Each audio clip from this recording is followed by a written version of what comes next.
Baseball is a beautiful thing. It's more beautiful in an old park. It's asymmetrical and quirky. But even in a dome with artificial turf, it's beautiful. The way the field fans out, the choreography of the sport, the pace and rhythm of it, the fact that that pace and rhythm allows for conversation and reflection and opinion and comparison.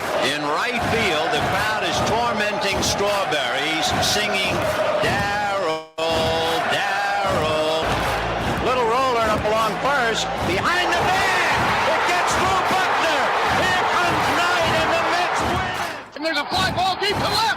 It's on its way. There it goes. And the Yankees are going to the World Series. Aaron Boone. Ground ball stabbed by Polk. He has it. He underhands to first for the first time in 86 years. The Red Sox have won baseball world championship. Can you believe it? It's a pastime, something you do. It's entertainment, something you watch.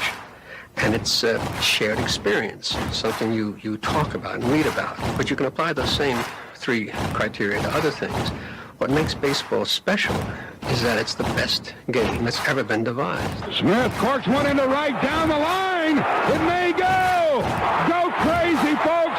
Go crazy. Sure as God made green apples, someday the Chicago Cubs are going to be in the World Series. A little bouncer slowly toward Bryant. He will glove it in front of Rizzo. It's in time. And the Chicago Cubs win the World Series. Cubs win. What a lucky break. The good Lord wants the Cubs to win. How can you not be romantic about baseball? If baseball is about caring, about loyalty and rivalry, Braves fans are on their feet hoping for some kind of a bleeder or a seeing-eye single. Here's the 1-2 pitch. Fastball hit high and deep down the right field line. It's going back, back, back. Is it fair? Is it zip, boom, bam, it's gone! Ram-a-lam-a ding dong, a 3-run shot, and your Atlanta Braves have taken a 1-run lead. She's gone, baby!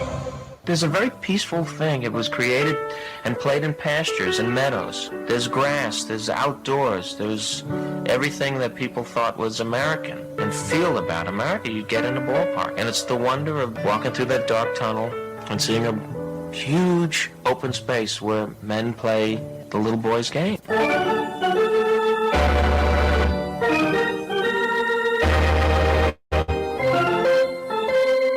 I believe in the Church of Baseball. I've tried all the major religions and most of the minor ones. I know things. For instance, there are 108 beads in a Catholic rosary and there are 108 stitches in a baseball. I prefer metaphysics to theology. You see, there's no guilt in baseball, and it's never boring. It's a long season and you gotta trust it. I've tried them all, I really have. And the only church that truly feeds the soul day in, day out is the Church of Baseball.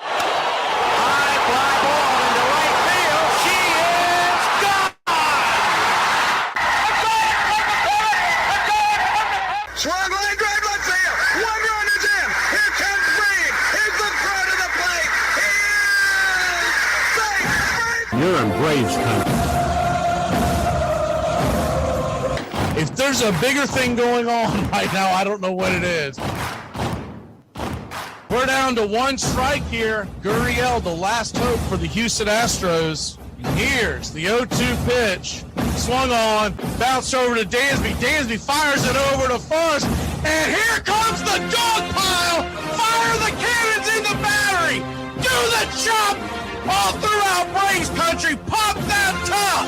Your Atlanta Braves have won it all! Oh, say, can you see by the dawn's early light what so proudly we hailed at the twilight's last gleaming, whose broad stripes and bright stars through the perilous fight, o'er the ramparts we once were so gallantly streaming,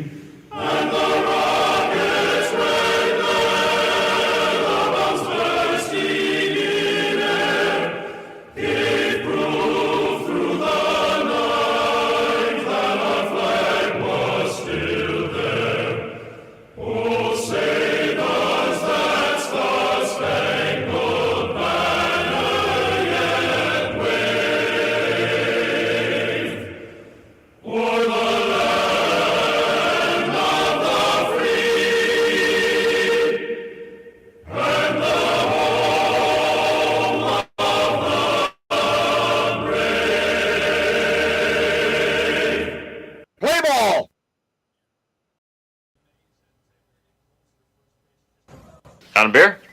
7 o'clock in the morning. Scotch?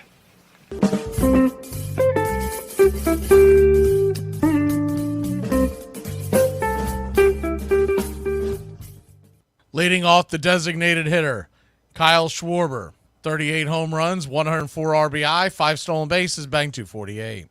Batting second, playing short, Trey Turner, 21 home runs, 62 RBI, 19 stolen bases, bang 295. Batting third, playing first, Bryce Harper, 30 home runs, 87 RBI, 7 stolen bases, bang 285.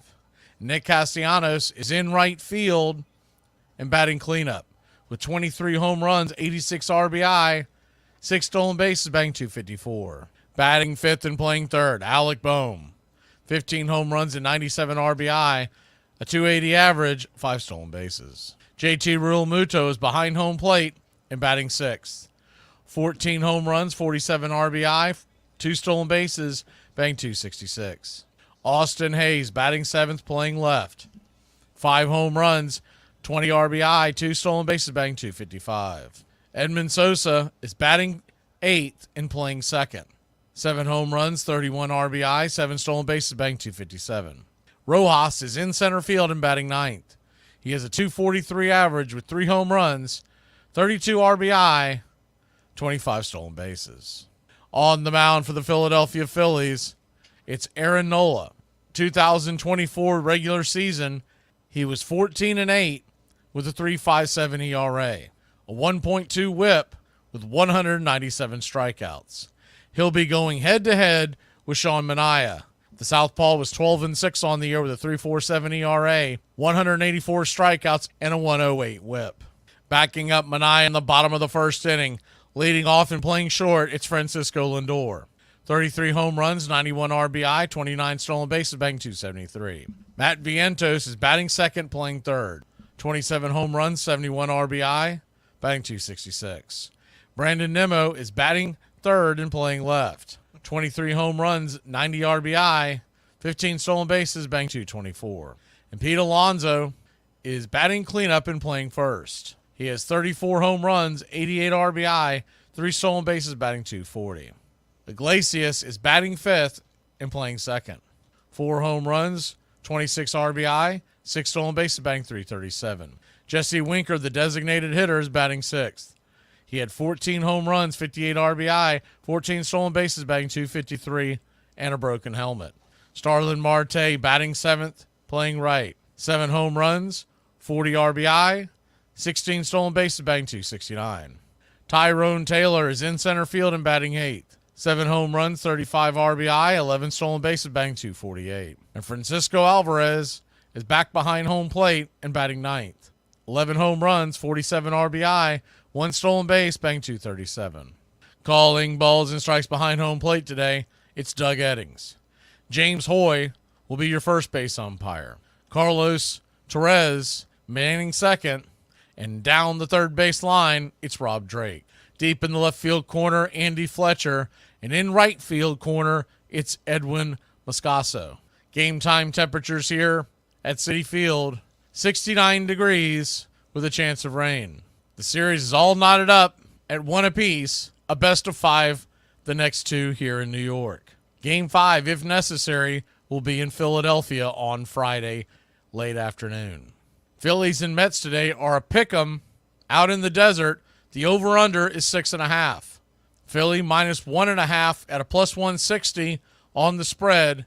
The Mets plus 1.5, minus 210 on their end. Our pick to click tonight, give me Pete Alonso. Through 50 at-bats versus Aaron Nola, he's got a 320 average with 5 home runs and 11 RBI. Other guys with good numbers against Nola, Brandon Nimmo with 2 home runs and a 250 average. Iglesias is 4 for 9 with an RBI. Starlin Marte has a 355 average with 31 at-bats and a home run in his own right. On the Philly side, Bryce Harper is 4 for 11 with a home run versus Manaea. Castellanos 6 for 16 with 3 homers himself. 7 of the 9 batters in the Philadelphia Phillies lineup have a home run against Sean Manaea. We're going to take the New York Mets to squeak this one out. Give me New York to win this one 6-4 and take a 1-game lead in the best-of-5 series. It's time to get your game face on for the NLDS Mets Phillies right here on Braves Country Radio. We'd like to thank all the Country Club members for helping support the channel. Please become a Country Club member today. And if you haven't already, smash that like and subscribe to Braves Country Radio. Well, it's about that time. Grab you a cold one. Find you an armchair. It's Mets Phillies Game 3 of a 5-game set. Both teams tied at 1 apiece. Aaron Nola versus Sean Manaea. Both games so far in this series have been heart-stopping, cannot miss baseball. We're hoping for more of the same in what is turning into one hell of an October.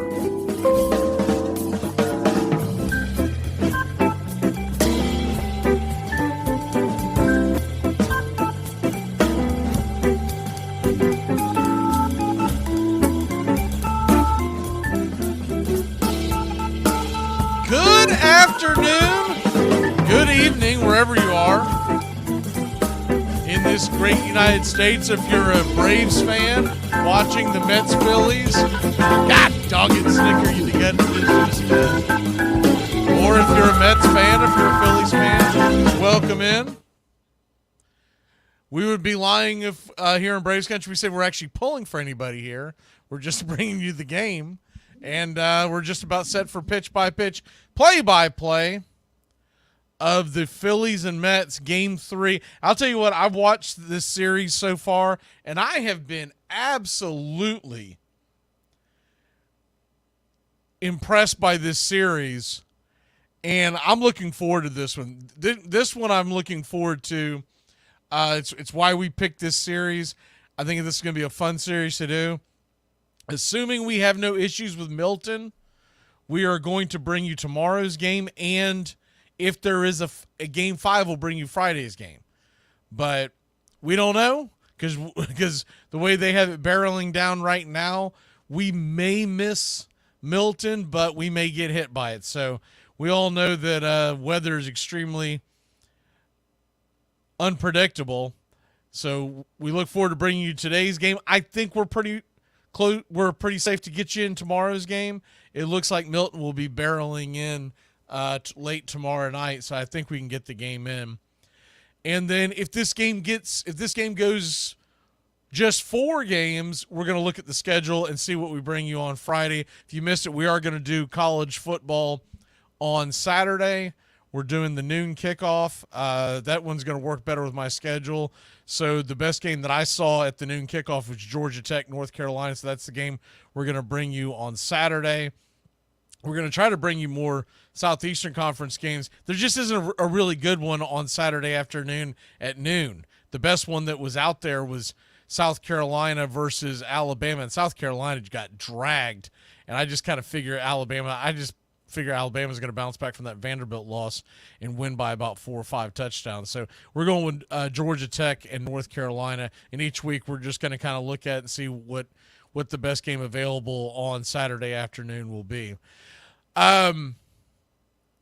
So the New York Mets are going to be wearing their home whites with the pinstripes, classic pinstripes. Phillies with their classic road grays.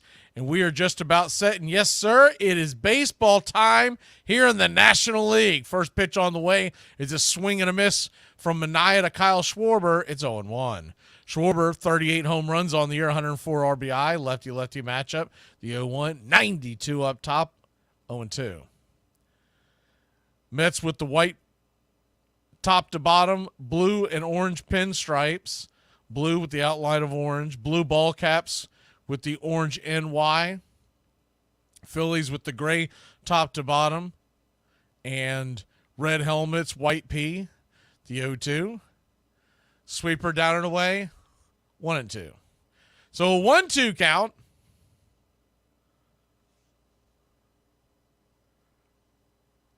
Any of y'all that are in Milton's way, I just hope you're getting out of Dodge. It looks like it's going to be a nasty one. The 1-2 from Minaya. Outside wide, 2-2. Phillies nothing, Mets nothing. And I'm going to try like hell, but I may accidentally drop a Braves here and there because I'm so used to saying it. The 2-2, swing, fouls it straight back. We'll do it again. Standing on deck is Trey Turner. In the hole, Bryce Harper. Thought it was pretty interesting. They said that Minaya changed his delivery mid-season as the 2-2 swung on, pops it up, back out of play. We'll do it again. And he changed his, Braves fans will like this, he changed his delivery after watching Chris Sale warm up. He just wanted to kind of take in Sale, and his delivery is the 2-2. Swung on, pops that one up, high down the left field line. Looks like it's going to bend out of play just out of reach of the tarps. Do it again, 2-2. So if nothing else, Schwarber's making them work. Sean Minaya, 12-6 on the year, 3.47 ERA, and really turned it around in the second half of the season. And he said he went down and just watched Chris Sale, who'd been pitching so well. He'll be the Cy Young winner, we know. The 2-2 swing, blasts it high and deep into center field, drifting back. Making the catch is Tyrone Taylor. F8 in your scorecard, one away. They said that he just went back and watched him warm up and took some tips from Sale, basically where he sets up on the rubber and his delivery, more of a cross-slinging delivery as opposed to what he used to do, which is more of driving off that back leg. First pitch on the way to Trey Turner is up high and out of the zone. It's 1-0. The 1-0. Right there at the knees. 1-1. The Mets catcher is Francisco Alvarez. Beeve asking about the Mets catcher. So a 1-1 pitch to Turner. Outside wide. 2-1. And he's batting ninth in the order. The 2-1 is right there for a strike, 2-2. Thing about Alvarez, if you haven't paid attention to him, see, he doesn't have great numbers, but he does have a flair for the dramatic. The 2-2 swing ripped over to short. Francisco's got it, fires it over to first, over to Alonso, and it's a 6-3 put out, 2 down. He has 11 home runs and 47 RBI on the year, talking about Alvarez. And I swear to you, all 11 of those felt like they were walk-offs. Every time I turned on the highlights, so we should be getting just about, see if we can get this set up now, of the 3D cast. First pitch to Harper is foul back out of play. It's 0-1.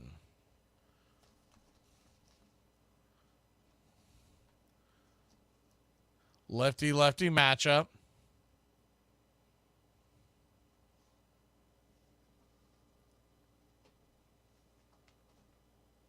The 0-1 set up from Minaya.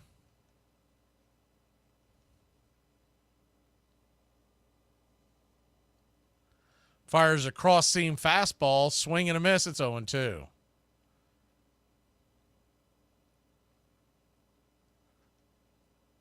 So an 0-2 count. I think we're just about evened up on the video along with the 3D. The 0-2 swung on, ripped over towards short. Once again, backhanded by Francisco Lindor. He'll fire it over to first, and that'll end the inning. 6-3 put out. We'll be back in a flash. Francisco lost his hat. See if he can find it. When we come back, he leads us off here in New York.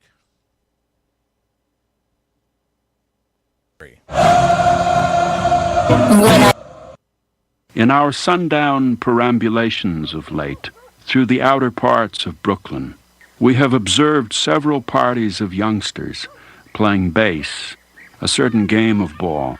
Let us go forth a while, and get better air in our lungs. Let us leave our close rooms. The game of ball is glorious. Walt Whitman. Brooklyn Eagle.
Welcome back. Mets Phillies game 3, series tied at 1 apiece, and the Mets will grab the bats. Aaron Nola will go to work. 14-8 on the year with a 3.57 ERA. First start in the postseason.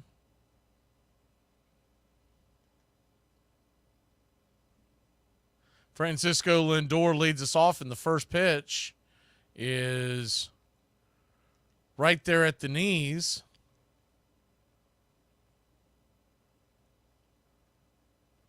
It's 0-1. The 0-1 to Lindor. Down and in, 1-1. So a 1-1 count. Lindor batting .235 in the postseason. Righty-lefty matchup. Nola kicks and fires. Swing! And that ball's blasted high and deep into center field, going back, making the catch at the warning track at the wall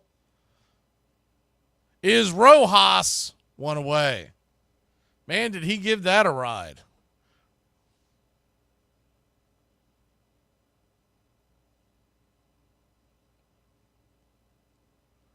One down.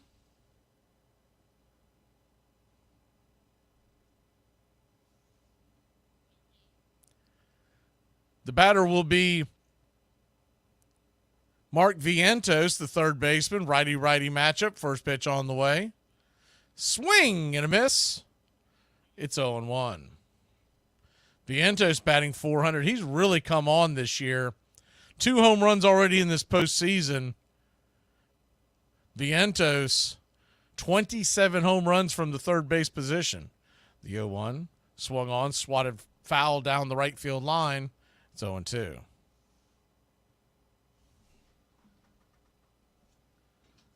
Mets nothing, Phillies nothing.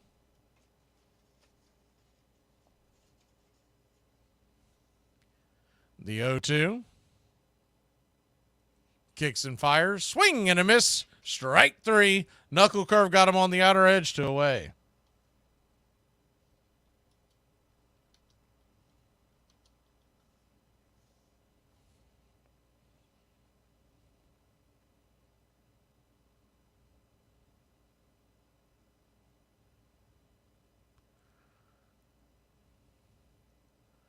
2 down, and the left-handed bat of Brandon Nimmo steps in. Righty-lefty matchup. First pitch right there at the knees. It's 0-1. Nimmo batting .333 in the postseason. 1 home run, 4 RBI, an .867 OPS. The 0-1. Kicks and fires. High and out of the zone, 1-1.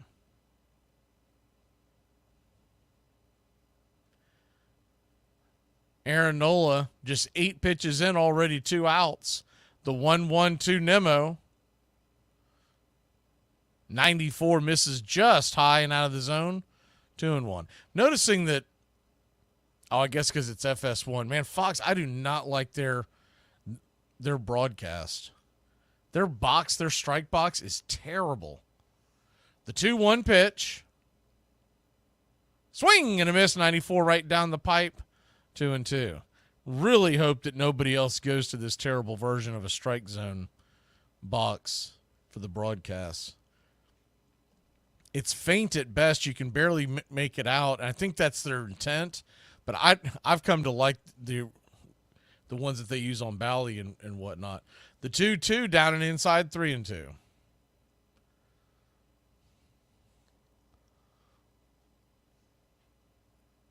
Phillies nothing, Mets nothing. Bottom of the first inning, just getting going here in Queens.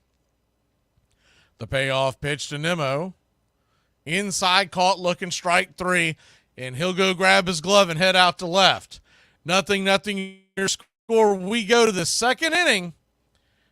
Tied at 0, Philly and the Mets. I'll have a burger the size of my head, please. And then if you could just deep fry that. I'd like to invade and murder the entire world for spices and use none of them. Armchair. That's so interesting that it would come out 90 feet. That somebody sat down, Mr. Cartwright or whoever, and said, hey, it ought to be 90 feet. It just sounded like a logical number. The fact of the matter is, in retrospect, if it were 88 feet, the game would be very different. Think of the plays at first base. Think of the double plays that wouldn't be completed on an 88-foot first base and second base. If it were 94 feet, we'd be throwing people out all over the place. Batting averages would drop remarkably. So if 90 feet was something somebody said, hey, that's a good number, that was a pick from heaven.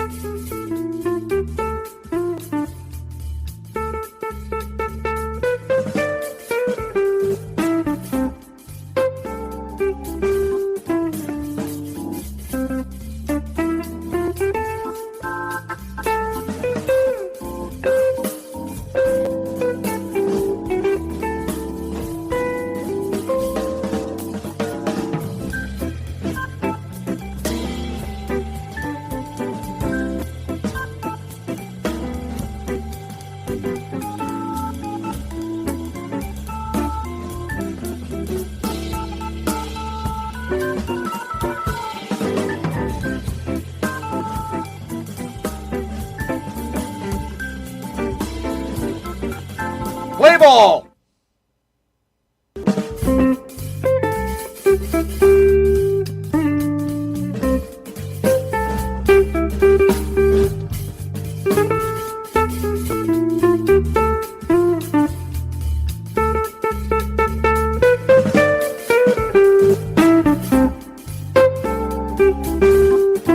You're listening to Braves.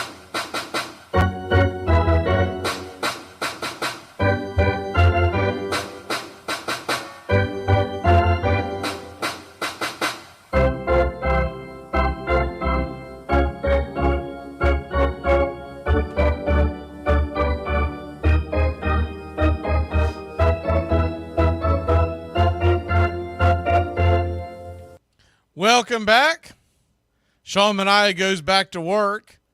Nick Castellanos will take the first pitch well outside for a ball. It's 1-0. The 1-0. Lefty-righty matchup. Kicks and fires. Swing. Slaps it towards right field. Drifting back. making the catch at the wall. Starlin Marte, that's the second long fly ball hit, one for each side here early in the game.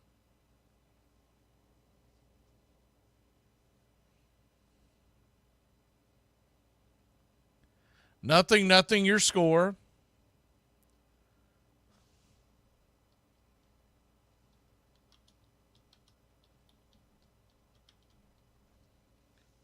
First pitch on the way to Bohm, who still hasn't touched home plate on that Sunday night that we're all aware of. He's right there at the strike from the knees. It's 0-1. The 0-1 kicks and fires, swung on, chops it over to third, backhanded, fires it across the diamond off his back foot and guns him down. What a play by Vientos. For you old seam heads, if you're not watching, you're only listening, think of Brooks Robinson in the World Series for the Orioles. What was it? Was that 1970? I might have that off by a year. But he had to go deep into foul territory, throw it off his back foot, and got Bohm by about a step. I didn't think there was any way he was going to get Bohm. Bohm runs well. Wow. First pitch on the way to JT Real Muto is off the plate wide for a ball. It's 1-0.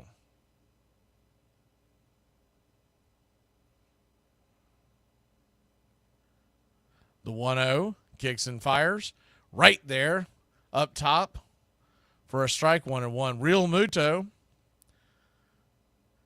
14 home runs on the year. He's 0 for 6 in the series. Lefty righty kicks and fires. Swing, rips it down foul. Well wide of the third base side. 1-2.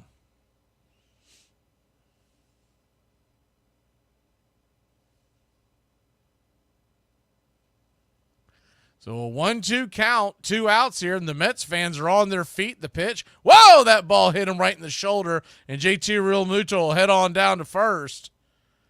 Man, that got him in the top left shoulder of the right-handed batter. And he gives a free base away, and we'll see if that turns into anything. 2 outs here. As Real Muto will head on down to first. He appears to be okay. Austin Hayes will step to the plate. Top of the second. First pitch chopped over to third. Vientos has that one. Off his front foot. Guns him down. And that'll end the inning. So they get one on with the hit by pitch, but the Phillies can't get him across. Vientos putting on a show. We'll be back in a flash. You gave birth in a tub? Yeah, it's a really nice transition from womb to world, you know, kind of like a big womb. So you're in the tub with everything? Oh, yeah, the afterbirth floats, yeah. Must be like the tide at Omaha Beach. First thing about it, and this seems so obvious that maybe we overlook it, baseball is a beautiful thing.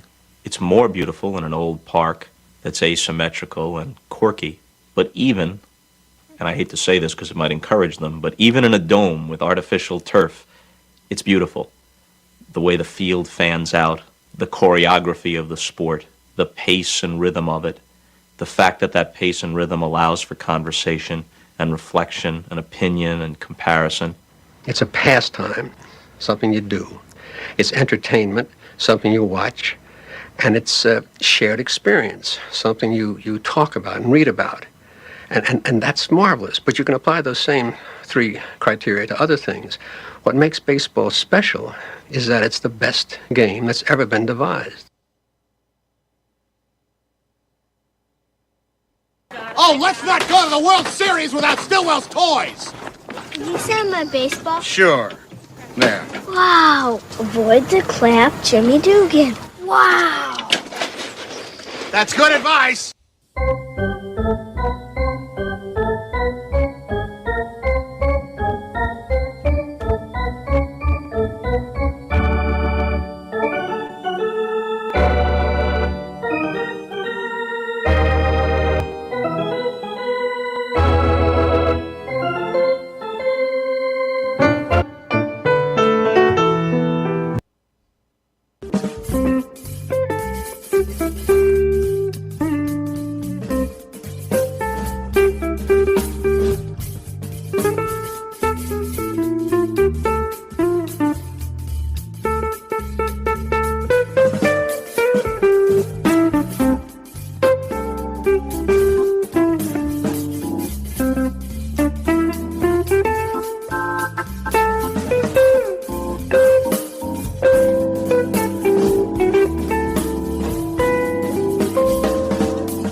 Welcome back. Mets and Phillies scoreless as we head to the bottom of the second inning. Neither team with a hit so far. JT Realmuto got on by hit by pitch. Pete Alonso leads us off. The first pitch swung on and blasted deep into right field. Is that going to hold? That is not going to hold. Zip, boom, bam, it's gone. Ram-a-lam-a ding-dong, a solo shot, and the polar bear goes yard. It's 1-0 New York. Fastball on the outside part of the plate, and he stuck his foot in the ground and pounds it over the right field wall.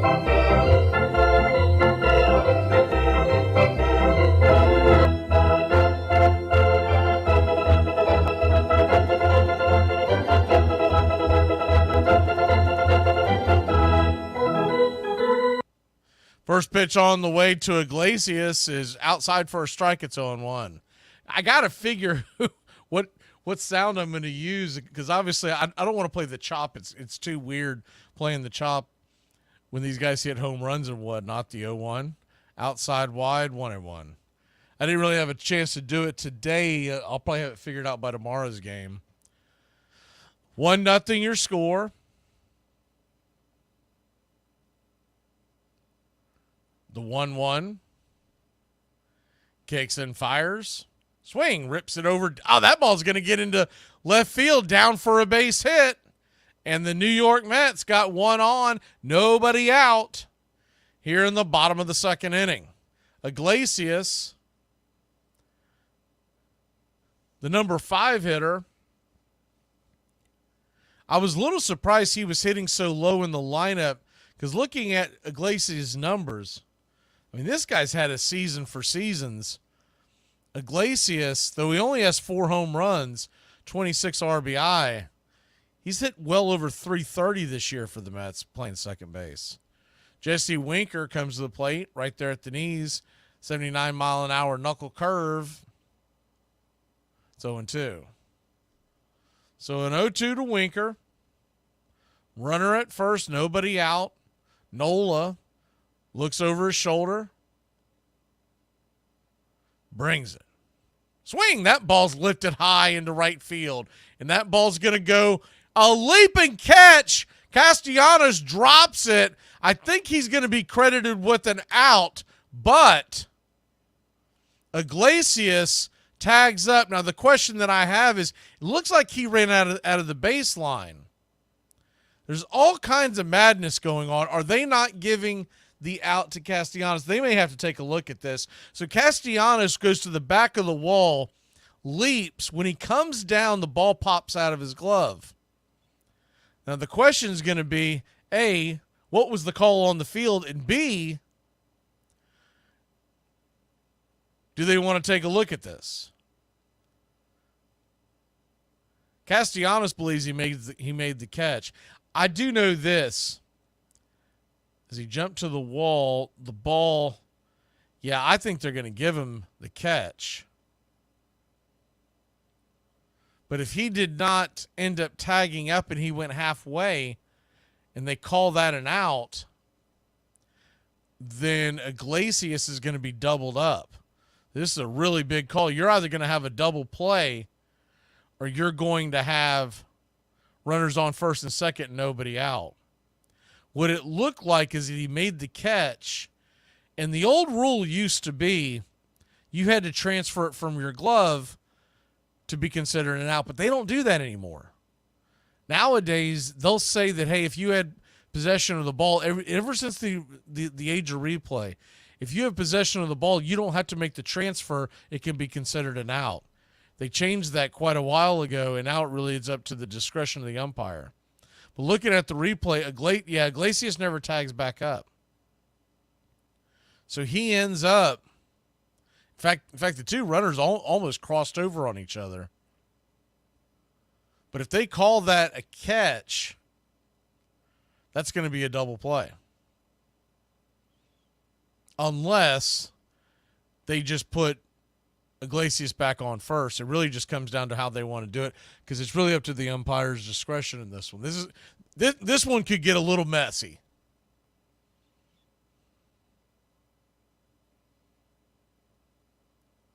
I think they're going to take a while to figure this one out. I mean, that is, like I said, years ago, that's not an out. But ever since the age of replay, they quit requiring you to transfer the ball from the glove out. And here's the call. So I think they're going to call it a double play, as I first guessed. Or are they just ringing up the one out? All right, so it looks like they're going to put Iglesias back on first. Maybe it's because you can't assume the double play after the replay. But in theory, Iglesias should have been called out, unless they're saying the play stopped right there. So 1 on, 1 out. Iglesias goes back to first. Winker called out on an F9 if you're scoring at home. Marte swings at the first pitch and pops it up high and deep into center field, but not deep enough. Rojas will get underneath it to away. What a mess was that play.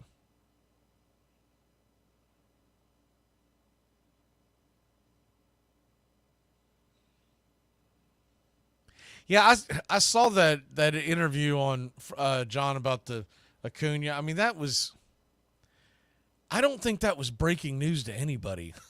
I mean, they were saying that Acuna wasn't going to be stealing bases like he was before the injury, as the first pitch on the way swung on. That ball swatted down the left field line by Taylor, but it'll go plenty foul. It's 0-1. Like, this guy's coming off his second ACL injury. He's not going to be running. I mean, I don't think it's going to be a point where he's not going to run at all, but he's not going to be running much. Much like, if you remember the way he was when he came back in 2022, he didn't really get back into Acuna form until 23 when he won the MVP. The 0-1 is right there at the knees on the outer edge. It's 0-2. So an 0-2 count. I think you're more likely to see him kind of pump the brakes this year. I still think he'll get 20, maybe 25 steals. The 0-2. Up top misses just high. 1-2. But I think you're more looking at 2026, where he's more likely to be out there running again. But he's not going to have the same wheels that he normally has. The 1-2, swing and a miss, strike 3, and that'll end the inning. Finish that thought when we come back. Mets have taken a 1-0 lead off the solo shot by Pete Alonso. He goes gonzo over the right field wall.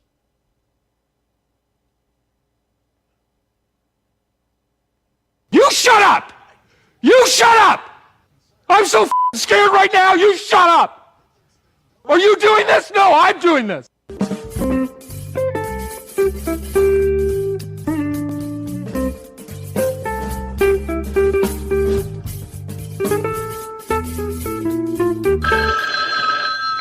At the tone, leave your name and message. I'll get back to you. This is Shirley from the bank. The answers are no, no, and yes. No, we won't loan you money. No, we won't accept any co-signers. And yes, your account's overdrawn.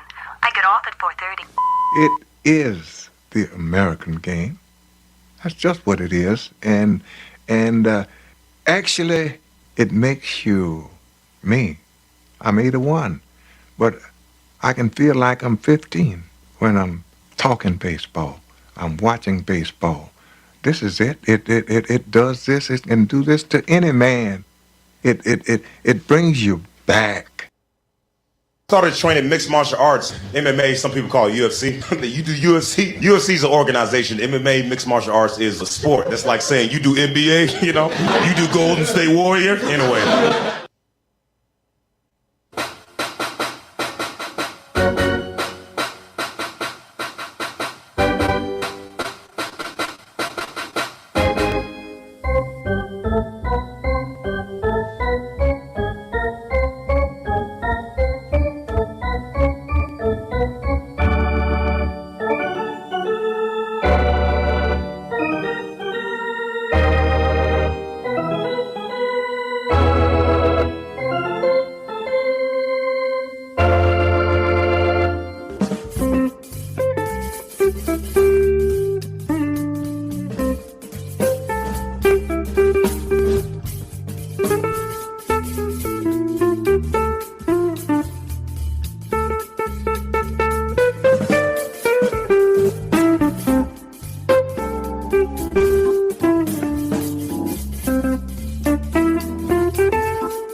Welcome back.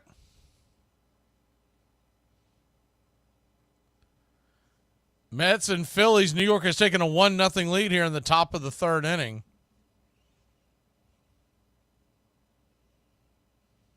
Yeah,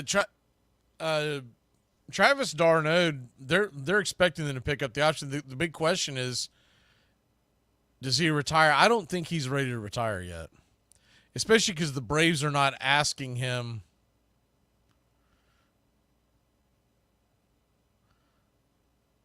And the first pitch of the inning is going to be a hit by pitch. Really strange intro by FS1. Heading on down to first is Sosa. So he's on, nobody out. Lefty-righty matchup. The pitch to Rojas right there at the belt for a strike. It's 1-1. But essentially, I expect most of the team to be back, whether y'all like it or not. Manaea sitting at just 28 pitches.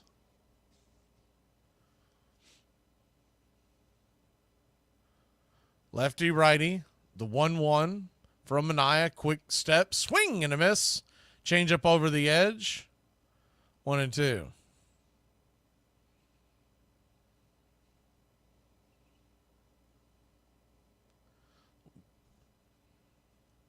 Mets 1, Phillies nothing. The 1-2. Change up down and away, 2-2. It's kind of like Manaea has taken a little bit from Chris Sale and a little bit from Nestor Cortez, because I've noticed he is quick-stepped and long-stepped in his deliveries. The 2-2. Swing and a miss. Strike 3. Got him with the four-seam fastball, one away. And it makes a lot of sense because he would have been paying attention to Sale in the same division. And, of course, Nestor Cortez pitches in the same city as he does. One of the things Manaea used to be known for is just straight gas. But he has shortened up his release. And he's trying to be more crafty. It seems to have worked for him. First pitch on the way to Schwarber is a sinker on the outer edge for a strike. It's 0-1. Lefty, long at bat first time up. Ended up flying out, did Schwarber. The 0-1. Swing and a miss. Sweeper on the edge. 0-2. Later on tonight, you got Padres and Dodgers. And that was the series we thought about doing. The problem was because of Milton, I didn't know how many games I could get in because of the timing of the games. So that's why we went with Mets-Phillies. The 0-2 count. I think both series are going to be just phenomenal.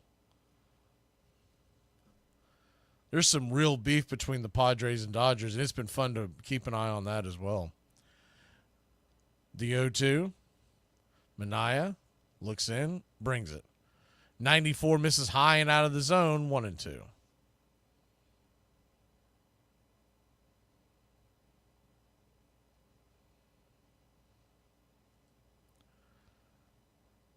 One-two count.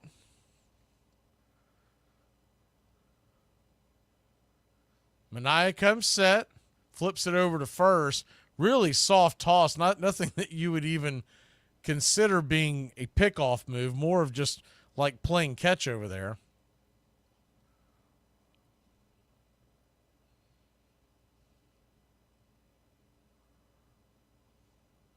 So once again, Manaea back at it. The 1-2, 93 misses high and out of the zone. Well off the plate, 2-2.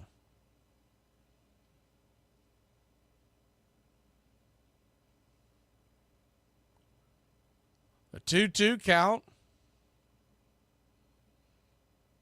The pitch, swing, fouls it off. Out of play. We'll do it again. Beav is asking if Travis is too young to become a net manager. Not really. If you look at the annals of baseball, for the longest time, player managers were actually pretty common. It wasn't until about the 1950s that got kind of pushed out of the way. The 2-2 from Minaya. Swing and a miss, strike three. Got him with 95 up top. 2 away. He can still bring it when he wants to.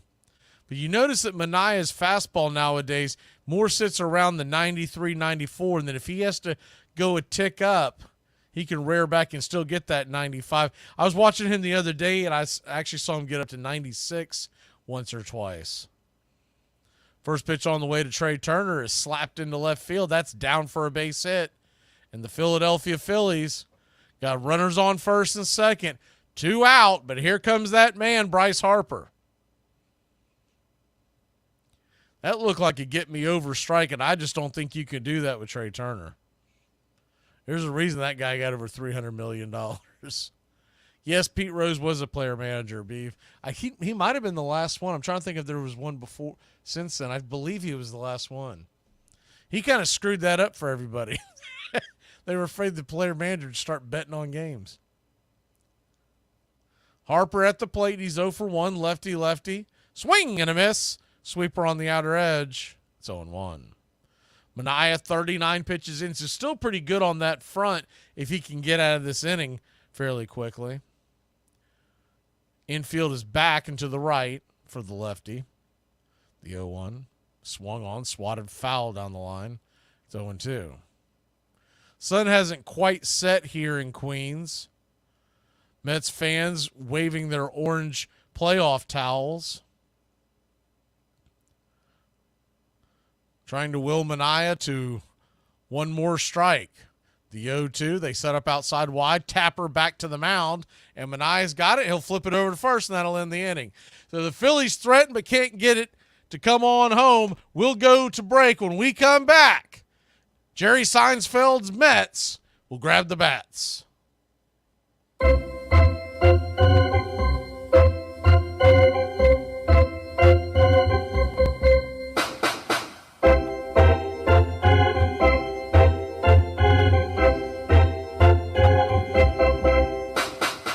This isn't my coffee. Where's my finely ground quinoa blend? That's it. Daphne put an eggshell and some allspice in it. Didn't that just dress it up? I like it. Gives it a zing. Now. Let us get something clear. I am not a morning person. First, I have my coffee. Sans eggshells or anything else one tends to pick out of the garbage. It is played everywhere.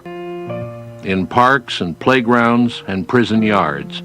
In back alleys and farmers' fields, by small boys and old men, raw amateurs and millionaire professionals. It is a leisurely game that demands blinding speed, the only game in which the defense has the ball. It follows the seasons, beginning each year with the fond expectancy of springtime and ending with the hard facts of autumn. Americans have played baseball for more than 200 years. While they conquered a continent, warred with one another and with enemies abroad, struggled over labor and civil rights and the meaning of freedom. What are you thinking about? Marriage? Family? Well, they're prisons! Man-made prisons! You're doing time! You get up in the morning, she's there. You go to sleep at night, she's there. Yeah, and you can forget about watching TV while you're eating. Because it's dinner time. And you know what you do at dinner? What? You talk about your day. What was your day today? Did you have a good day today or a bad day today? Well, what kind of day was it? Well, I don't know. How about you? How was your day? Armchair.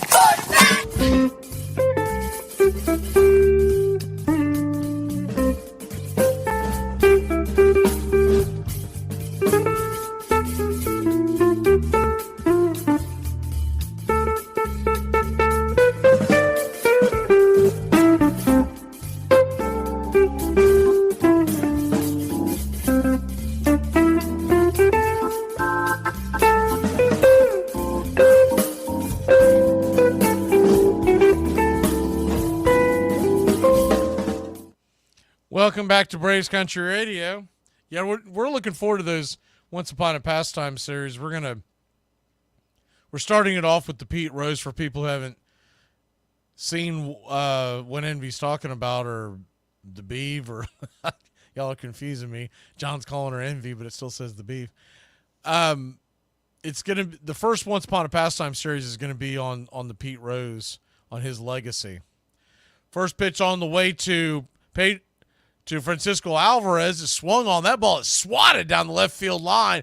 Just stays in the park, smacks off the wall. Alvarez has to slam on the brakes, so it'll be a long single for the hind catcher of the New York Metropolitans. A leadoff one at that. 1 on, nobody out. Nola tried to sneak one down the heart of the plate, and he smacked it. Man, did he missed that by just a couple of feet. 1 on, nobody out. Back to the top of the order, Francisco Lindor, who's 0 for 1.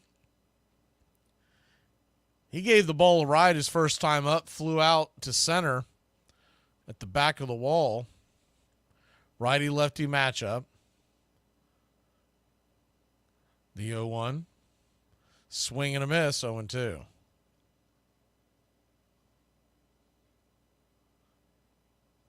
So an 0-2 count. Yes, that was the catcher, Alvarez. Catcher Alvarez standing at first. Nobody out, the 0-2.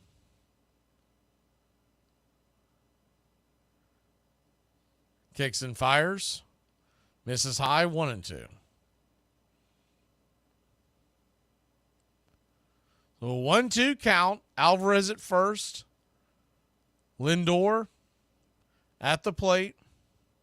If you're just joining us, Pete Alonso, who happened to be our pick to click, went solo shot to get the early lead. The 1-2 down below the knees, 2-2. 2-2 count. Mets and Phillies. So when the game first came out, the lines first came out, the Mets were a slight favorite. It closed at a pick'em out in the desert.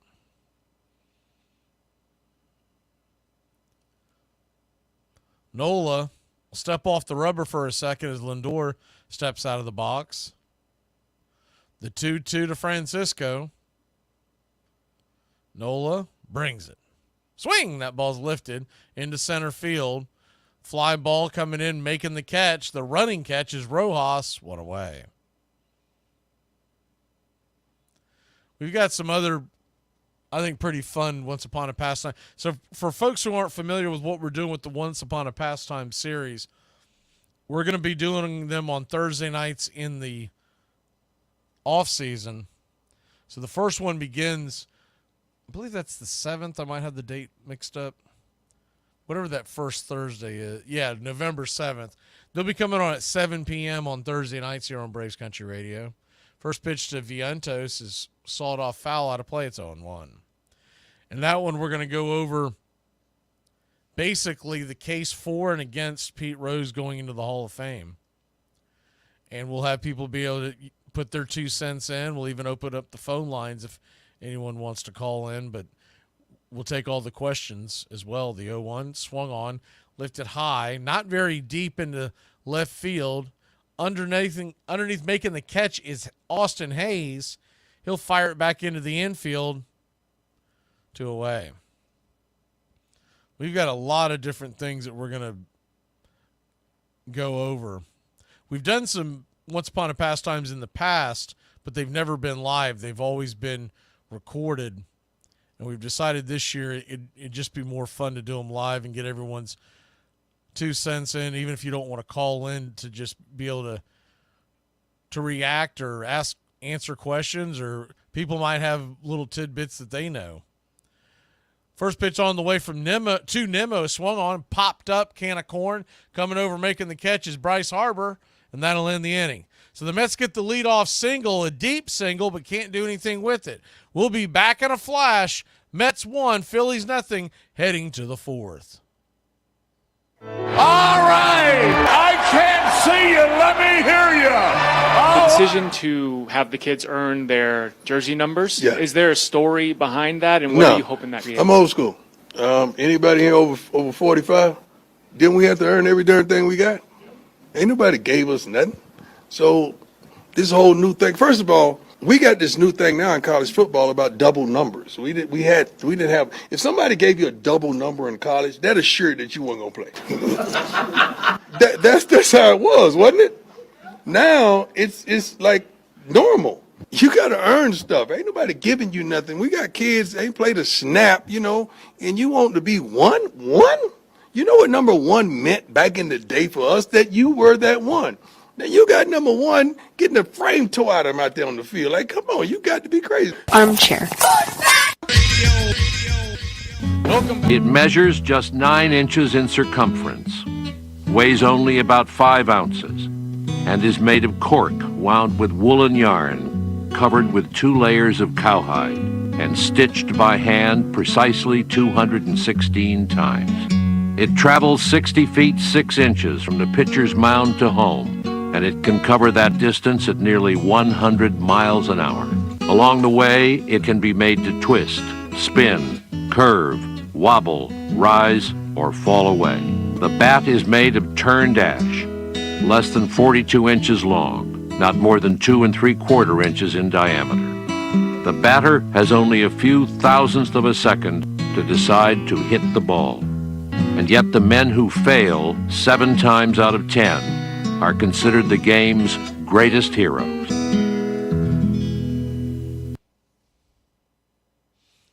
Welcome back.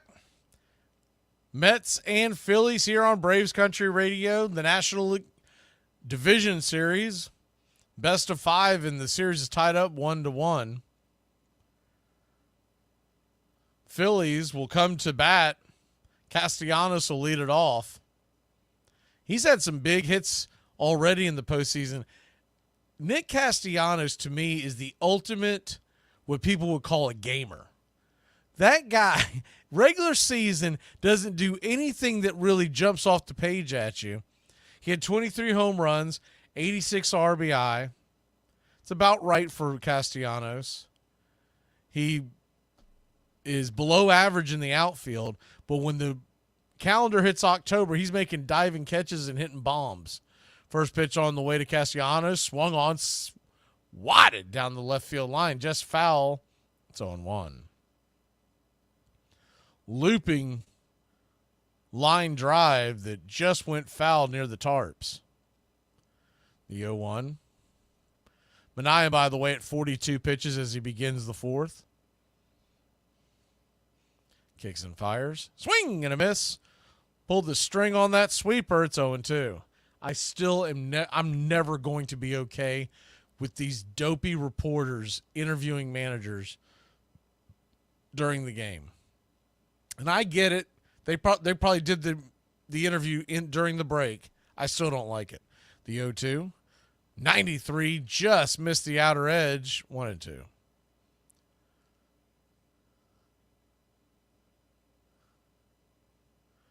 So a 1-2 count.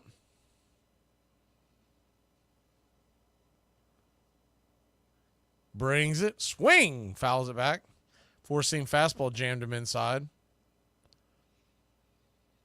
And I remember when Castellanos was with the Reds, I remember wanting him in free agency, wanting to get him in free agency. The 1-2 misses high, 2-2.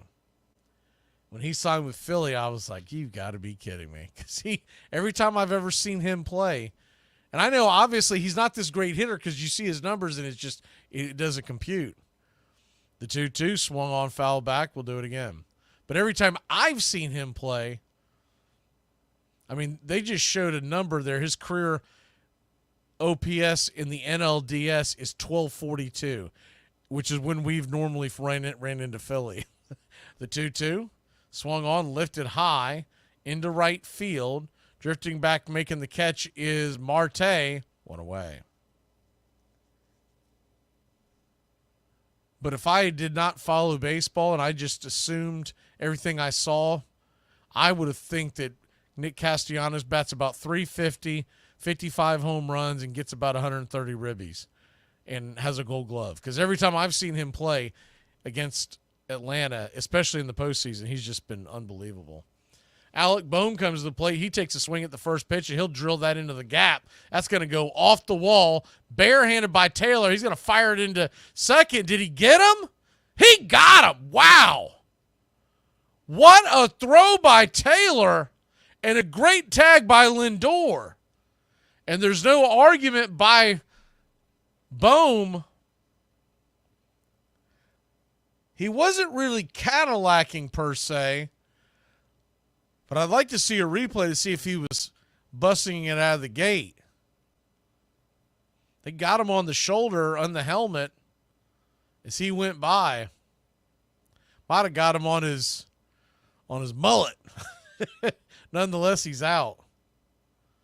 Yeah, they got him right on. It was a good tag by Lindor, got him on the shoulder, and then continued on the helmet.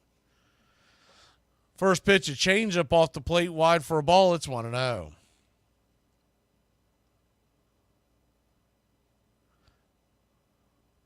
The 1-0, lefty righty, sweeper misses down below the knees of Real Muto, 2-0. Real Muto got hit by a pitch his last time up. He was down to 2 strikes when that happened. The 2-0 from Minaya. Kicks and fires. Swing and a miss. That changeup is nasty. 2-1.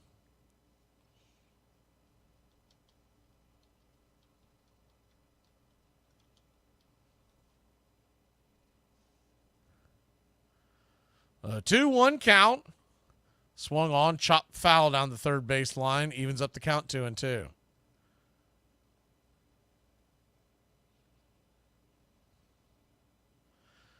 Mets 1, Phillies nothing. We're just here in the 4th inning. That play by Taylor was pretty impressive. And Marte was kind of standing in the way. He had to throw over Marte as Marte was just kind of sitting there watching the game go by. Normally the outfielder would duck down to get out of the way. The 2-2. Dribbles it over towards third, but plenty foul. We'll do it again.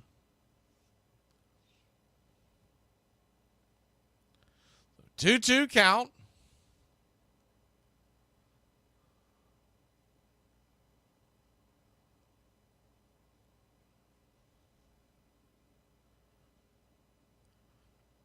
Real Muto trying to work his way aboard, trailing just 1 to the Mets. Stepped out of the box. Now he climbs back in. The 2-2 pitch just misses down and away. Full count.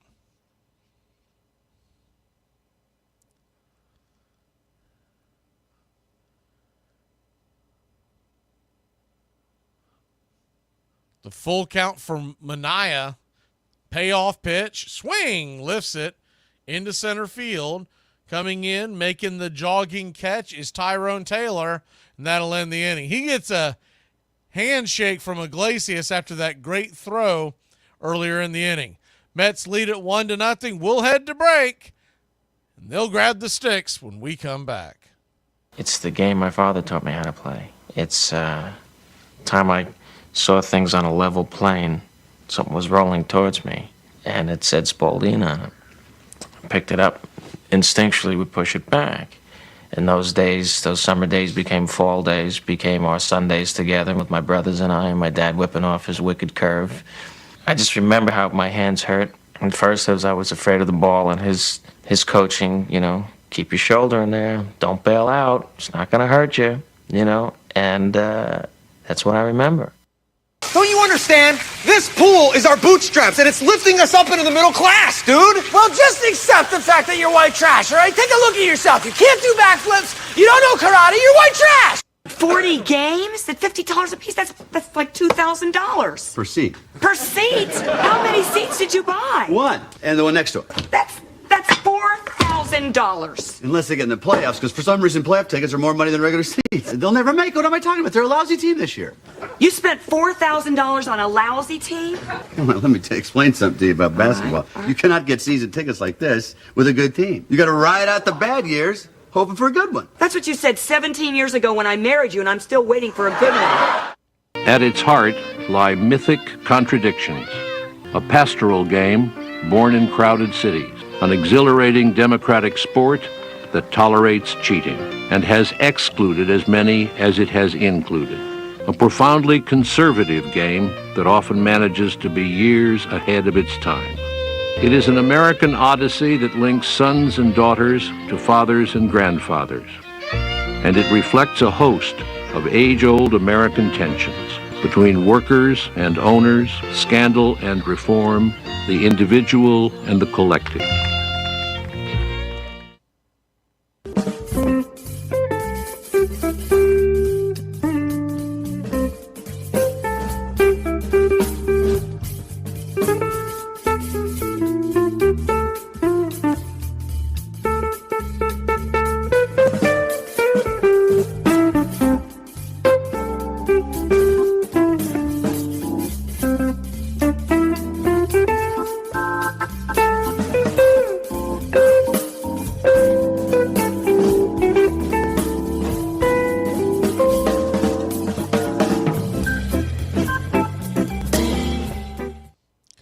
Welcome back.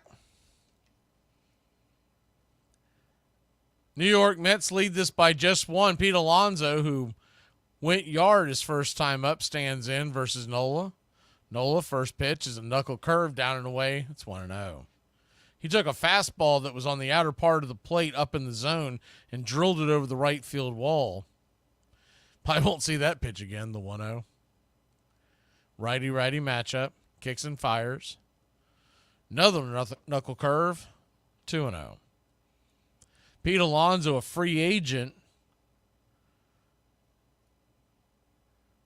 here at year's end. And at one point you were looking at him thinking he's probably going to walk, but I don't know if Steve Cohen's going to let him walk after some of the things that he's done here in the postseason. The 2-0 right there at the knees, 2-1.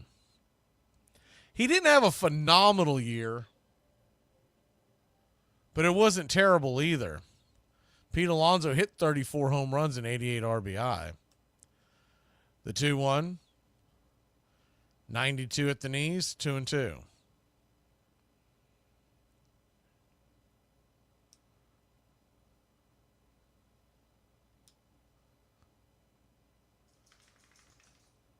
So a 2-2 count from Nola, 36 pitches in, by the way. Very economical to pitch.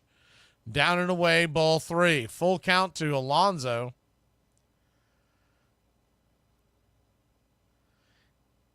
Standing on deck is Iglesias. He's 1 for 1.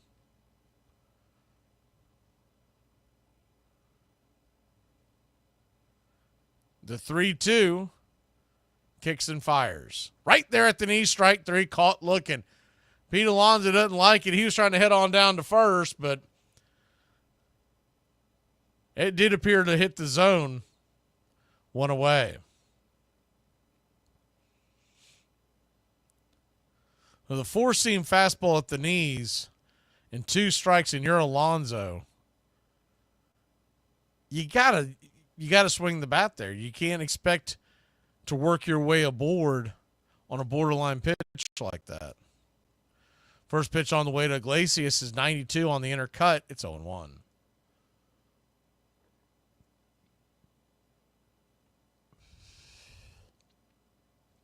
The 0-1. Kicks and fires. 88 misses wide. 1-1. Yeah, I've got a different take on Alonso. I think he's a solid player. I don't think he's going to be worth what he's going to be asking. So I think it's going to take him a while to find a home, whether it's New York or elsewhere. The 1-1, 92 misses high, 2-1. He's a guy that you can sit over there at first base. He's a good clubhouse guy. And you know you're going to get somewhere between 30 to 40 home runs every year. The 2-1 pitch, swung on, comebacker to the mound, line drive, making the catch is Nola, quickly 2 down. Kind of fisted it, corkscrewed it. Wasn't a hard hit ball, but it was right at Nola. Good reflexes to make the catch. The 2 down. But I do agree that if Cohen went out there and spent like a boat ton on him, it would be not the wisest move in the world. I think it's going to come in a little bit, or you could see him just sign a very short deal and try to help his value with an opt-out. Jesse Winker takes the first pitch high. It's 1-0. Righty-lefty matchup. Winker digs in. The pitch inside. 2-0.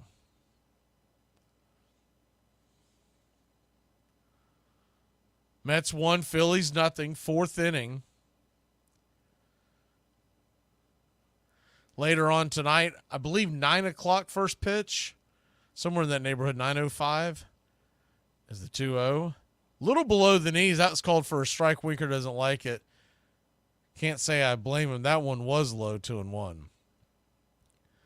Padres and the Dodgers, and it's Michael King. We saw him the other night, how good he was. He's going up against Walker Buehler. Buehler has not been great this year, the 2-1. Swing! That ball's belted down the right field line. If it's fair, it's gone. She gone! Jesse Winker blasts one into the night, and the New York Mets have doubled their lead. Upper deck job. 399 feet, 109 miles an hour off the bat. The New York Mets have taken a 2-0 lead.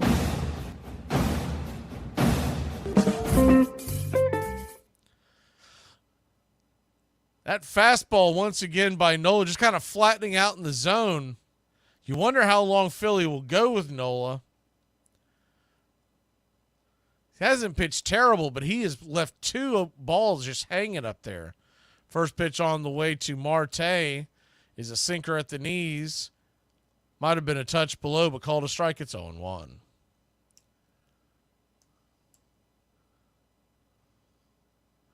The 0-1. Down and away, knuckle curve. 1-1. 1-1 count.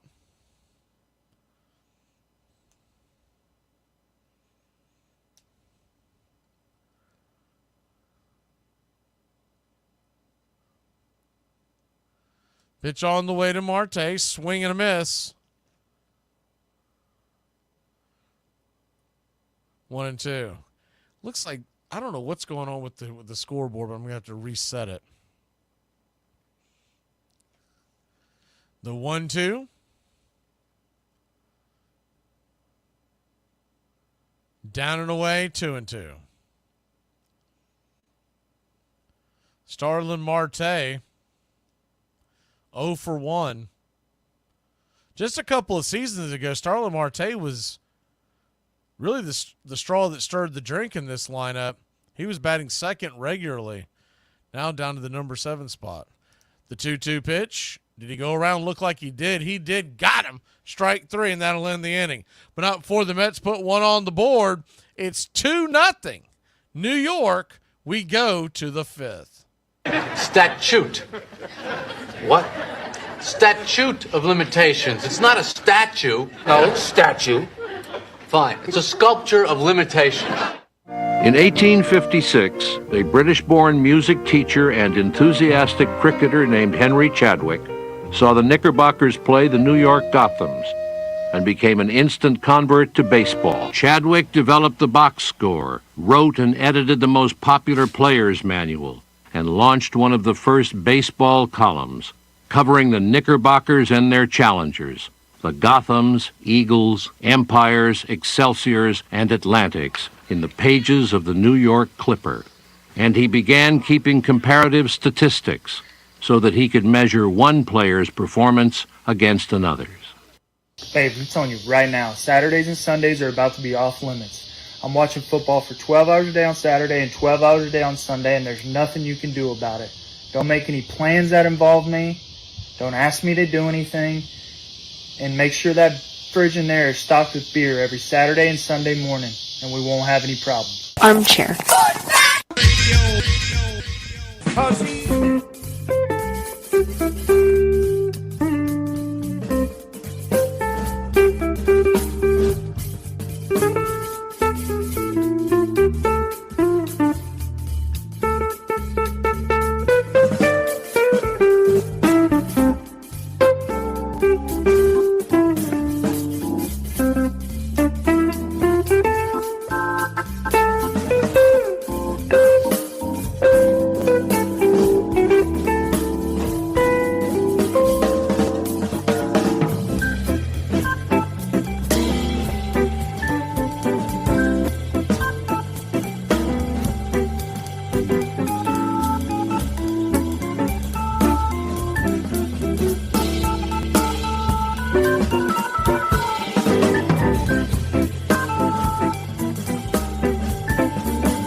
Welcome back.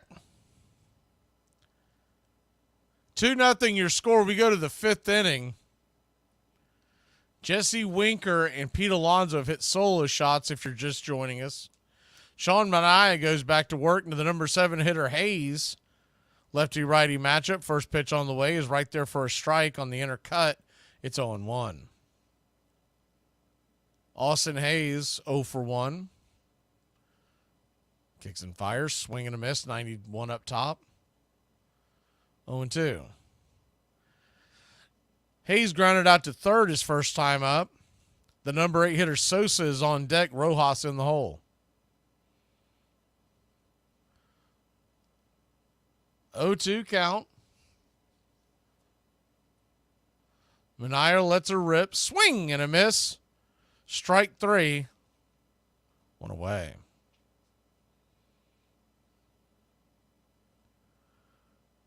These two teams, I think the tail of the tape in this series is going to be those bullpens. Very, very suspect bullpens on both sides.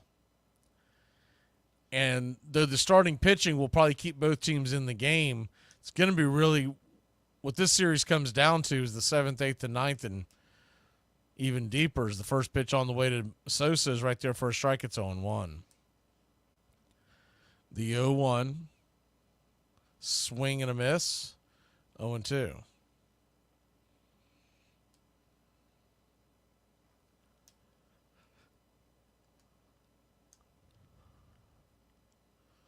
Mets 2, Phillies nothing. Top of the 5th. Game 3 of a 5-game set. Game 4 tomorrow is same bat time, same bat channel. 5:08 first pitch. We'll have the call.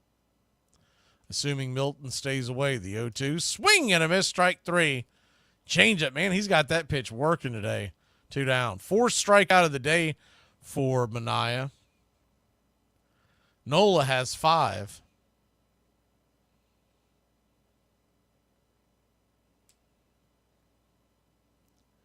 Nasty changeup on the outer edge. Manaea brings the first pitch to Rojas. He bangs it over to second, and that'll be an easy 4-3 put out. Iglesias to Alonso if you're scoring at home. So 3 up, 3 down. The Mets will grab the bats once again, leading 2-0 here in New York. I was on Happy Days for 10 years. I committed hubris. I thought not that I was great, but that it was such a big show and it was so international. It was everywhere. That I was going to go from mountaintop to mountaintop. I was going to beat the system. Yep. I looked down and there were grass stains on the knees of my jeans. It was very difficult to get hired as an actor. And I had no plan B. I had no idea how or what to do next. Was the show being so syndicated everywhere on all the time, was that a reminder? No, they did a good job of reminding me all on their own. One summer day in 1839 at Cooperstown, New York, on the shores of Lake Otsego, the local academy was playing a game of town ball against Green's Select School. The rules of town ball were so loose that every hit was fair, and boys sometimes ran headlong into one another. That day, an academy player named Abner Doubleday sat down and on the spot drew up the rules for a brand new game and called it baseball. Abner Doubleday would eventually become a hero at the Battle of Gettysburg, and his game would become the national pastime, or so the legend has it.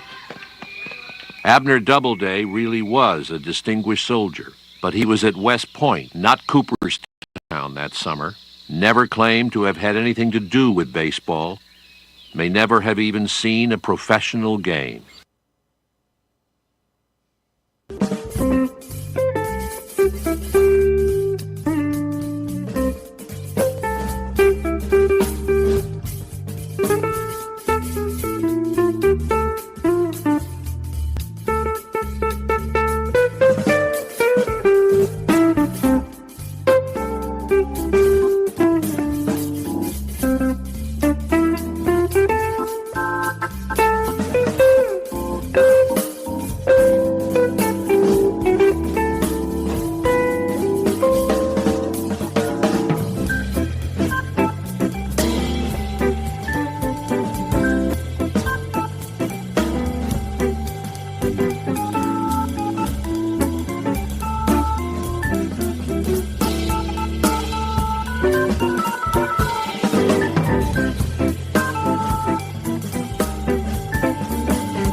Welcome back to Braves Country Baseball.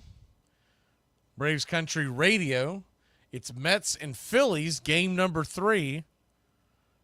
Mets go back to the plate. Nola goes back to work, fires the first pitch for a strike right down the pipe to Tyrone Taylor. It's 0-1. If you're just joining us, Tyrone Taylor made a heck of a grab and a barehanded throw off the wall to gun down Alec Boehm a couple innings ago. The 0-1, swing and a miss, 0-2. Would have put Boehm in scoring position to lead off the inning. Instead, he was dead meat. The next half inning, Winker made it 2-0 with a home run in his own. The 0-2, swing, rips it foul down the line.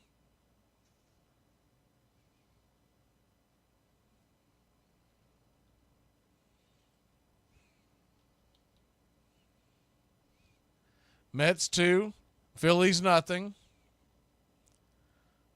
The 0-2 from Nola. Swing and a miss, strike 3, nasty changeup. Pulled the string on that one away.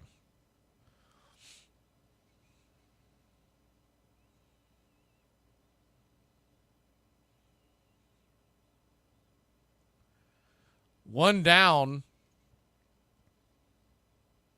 Taylor will head back to the dugout, and Francisco Alvarez will come to the plate.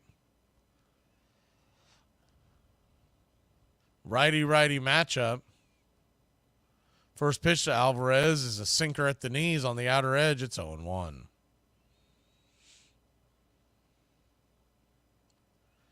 The 0-1. Alvarez 1 for 1 with a long single back in the third. The 0-1. Down and away, 1-1. Missed with the knuckle curve.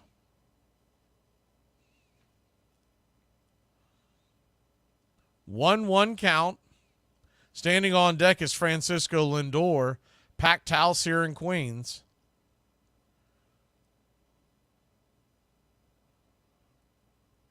Kicks and fires. Swing, slaps it back foul, 1-2.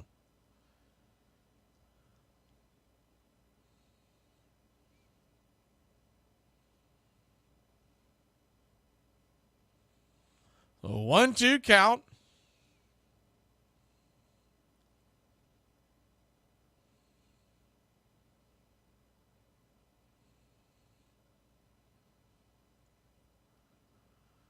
Aaron Nola about to throw his 59th pitch of the night. Number 27 comes set and delivers. 95 just off the edge. Good take by Alvarez. Evens up the count 2-2.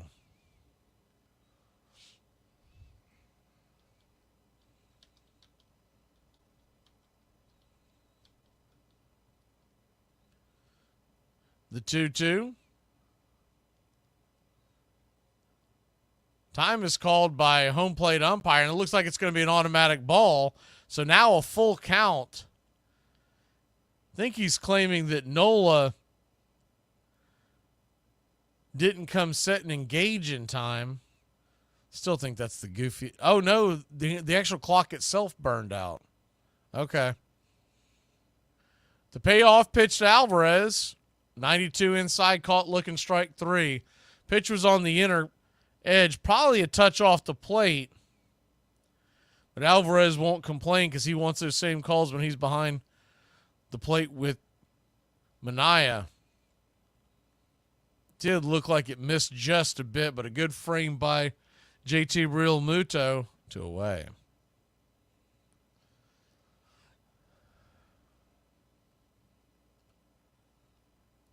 First pitch on the way to Lindor is 94. Just misses inside. It's 1-0. Righty-lefty matchup. The 1-0. Kicks and brings it. In the dirt, 2-0. Knuckle curve.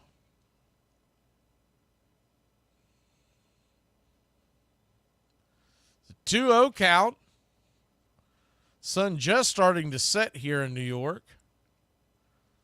6:28 local time.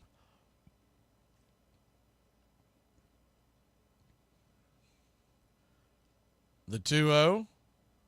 Fires it. Swing and a miss. 2-1. Knuckle curve came out of his shoes on that one.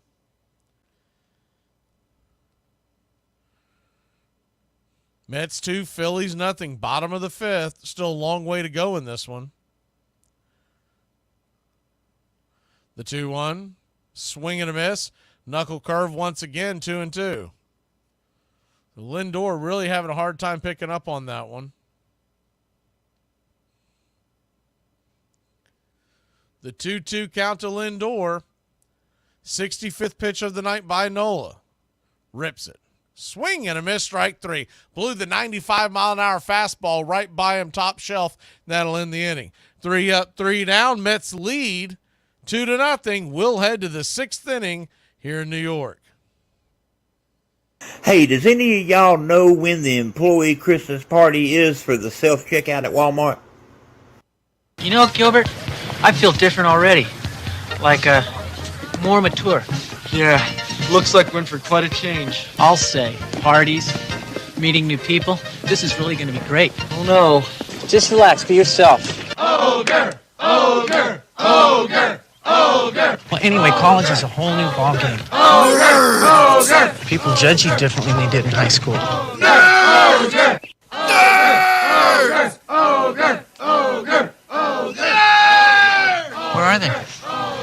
Nerds! Nerds! Nerds! It is a haunted game in which every player is measured against the ghosts of all who have gone before. Most of all, it is about time and timelessness, speed and grace, failure and loss, imperishable hope and coming home. Here's a pitch. It's a slow curve low, and the babe swings. It's a long one. It's in there. Another home run for the Bambino. So the babe hits his second homer of the day. Robinson with a good lead. There he goes. He hits the dirt and he's safe. Hey, what's happening, Norm? It's a dog-eat-dog world, Sammy, and I'm wearing milk-bone underwear. What's shaking, Mr. Peterson? What is it? What are you up to, Norm?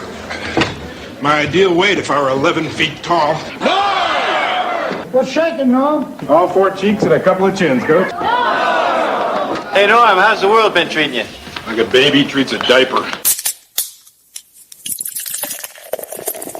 He's the armchair quarterback. He's full of beer and he's full of snacks. The all-American man with a groove on in his head.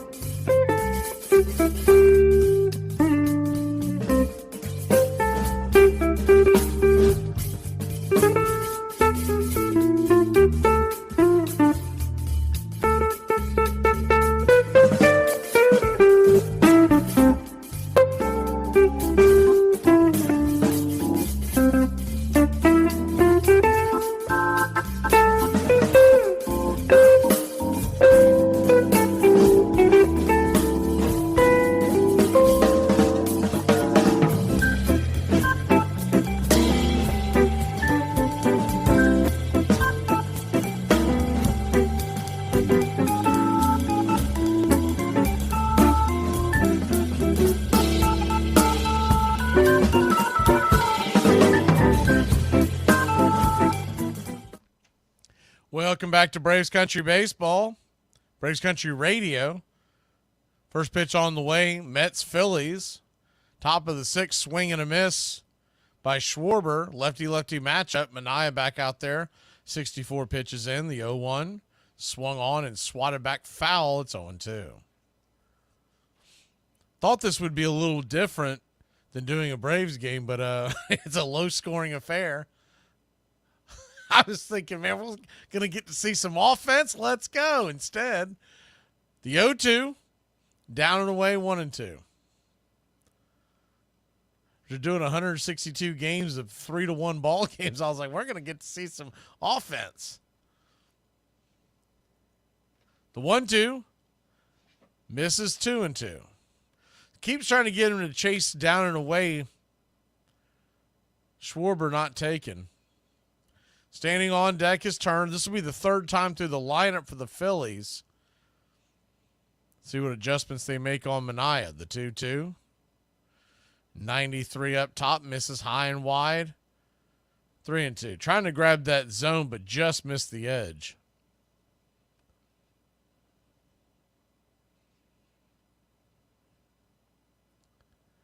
The payoff pitch, down and away, ball 4. So Manaea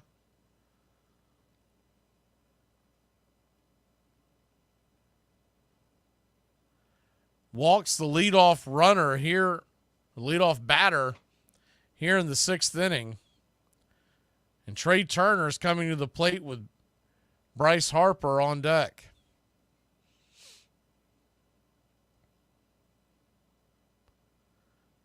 First pitch on the way to Turner. They're going to fire it down to first. He was showing bunt, and Alvarez is trying to catch Schwarber napping.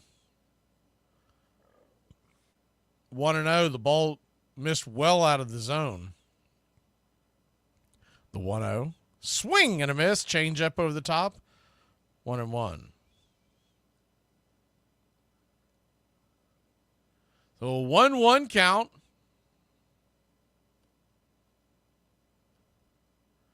Kicks and fires inside, misses well off the plate. 2-1.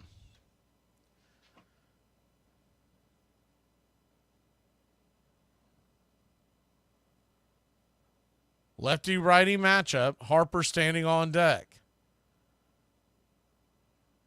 The 2-1, way outside wide. 3-1. So Manaea walked the leadoff batter. He's in danger of walking the tying run with Harper on deck. The 3-1, well outside wide, ball 4. And Manaea's falling apart here in the 6th inning. They're going to go out there and talk to him, but he is absolutely melting down at the worst possible time as Bryce Harper's coming to the plate. They'll go out there and have a quick chat with him.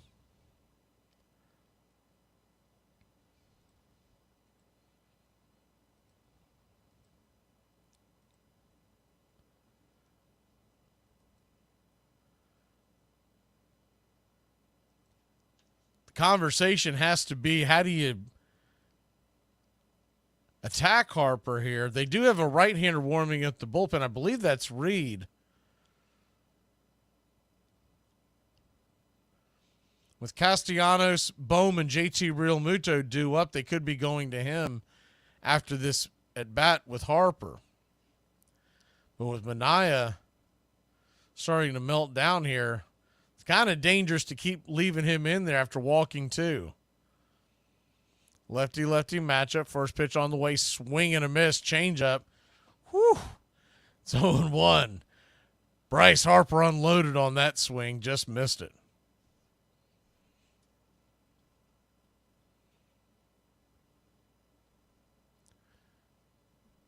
The 0-1.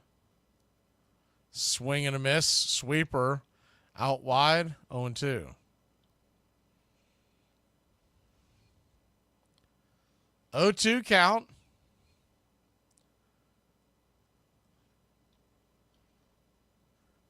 Mets fans trying to will Manaea.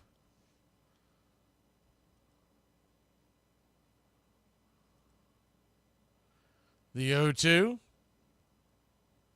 Swing and a miss, strike 3. What a big strikeout. 5th strikeout of the game. 1 away. Now the question is, will they leave Manaea in? He's only at 77 pitches. But you're sitting there in the heart of the order with the go-ahead run coming to the plate in a lefty-righty matchup. They will leave him in. First pitch on the way to Castellanos. Talked about his October prowess a little earlier. He takes a swing at the first pitch and fouls it back. It's 0-1.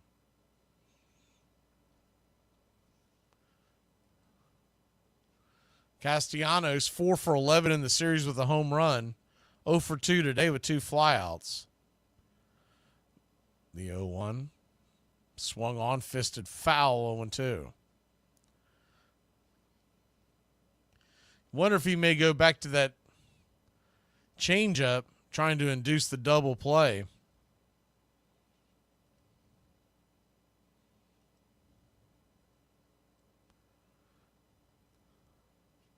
The 0-2 count. Swing, rips it over to second. Caught, and that's going to be a double play. Iglesias catches the line drive, flips it to Lindor, so it'll be a L4 to 6 put out. Doubled up. We'll head to break. Manaea danced out of danger. The Mets will grab the bats, bottom of the 6th. Let me see if I can cut to the chase by using myself as an example. 6 months ago, I was living in Boston. My wife had left me, which was very painful. Then she came back to me, which was excruciating. Bo Body. What does the first B stand for? What are we doing? We're making acronyms. Okay, what does the first B stand for?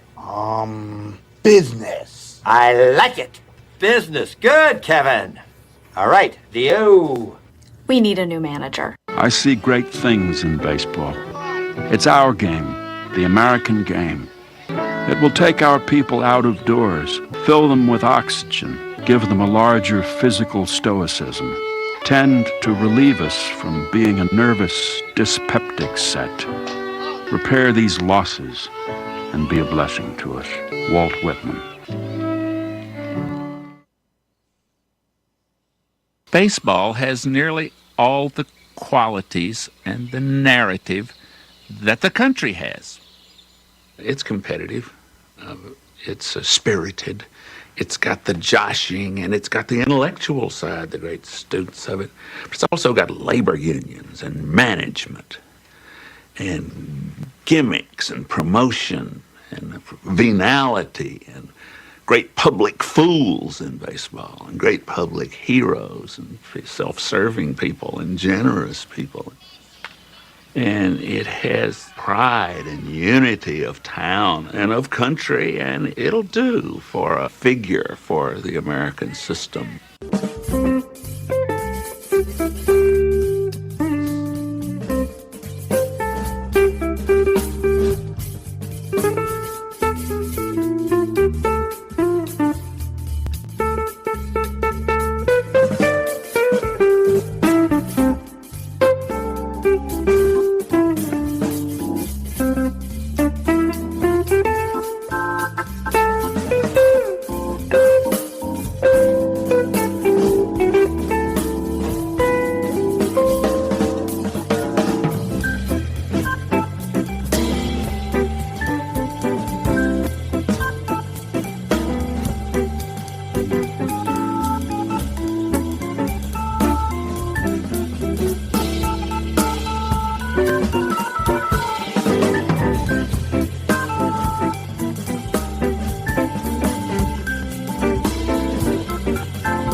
Welcome back. First pitch from Nola to Vientos is right there for a strike. It's 0-1. Lefty-righty matchup as we start the bottom of the 6th. Mark Vientos 0 for 2 with a strikeout and a line out.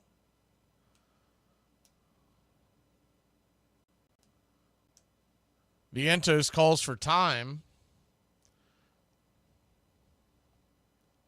The 0-1 from Nola, 67th pitch of the night. 91, sinker misses. 1-1. The 2 runs that have come through, if you're just joining us, both solo home runs. One by Pete Alonso in the 2nd, and then Jesse Winker in the 3rd. There we set the 1-1 right there at the knees. 1-2.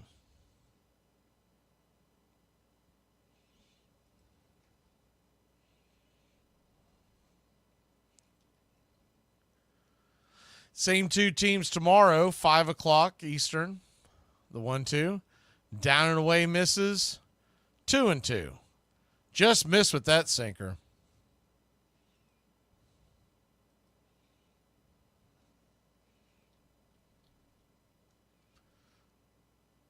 Two count. Nola kicks and fires. 93 down and away, ball 3. So Vientos trying to get on. He's got pretty good speed. Start the bottom of the 6th inning here. The Mets would love a cushion. clinging to a 2-run lead. Nimmo stands on deck. The payoff from Nola, swing, swats it down the right field line, but foul and out of play. We'll do it again.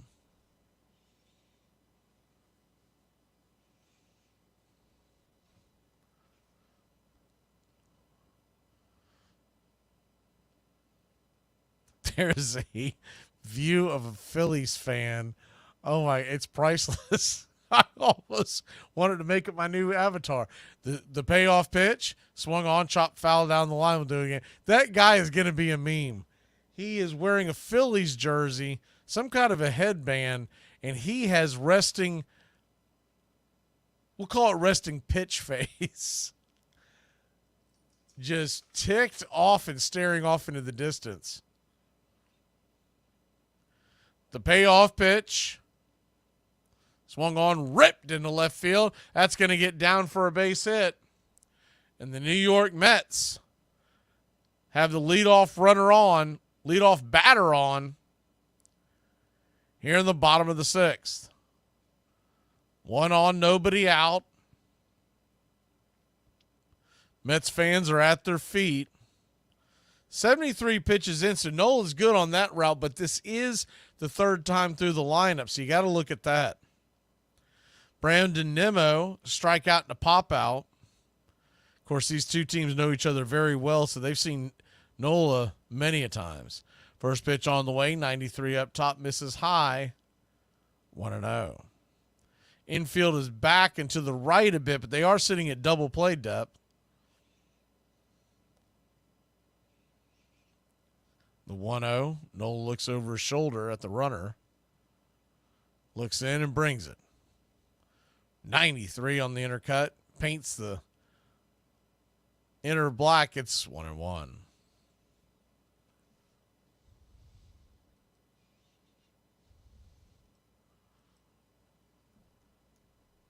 One count.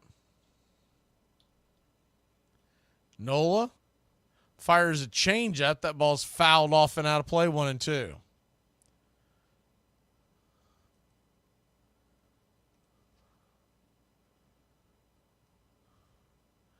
New York Mets are trying to win the 2 here. You know you don't want to go back to Philly for a Game 5 if you're New York. Philly's just trying to bring that series back home. They've got Strom and Kerkering warming up in the bullpen, righty and lefty. The 1-2. Nola lifts the glove and kicks and fires. Swing, pops it up. Back behind home plate. We'll do it again.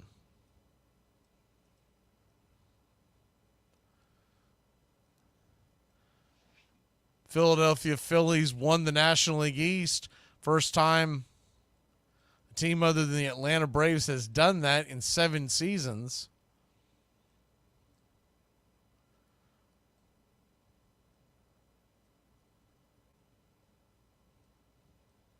The 1-2 from Nola. Down below the knees, out wide and away. Knuckle curve. Missing. Evens up the count 2-2.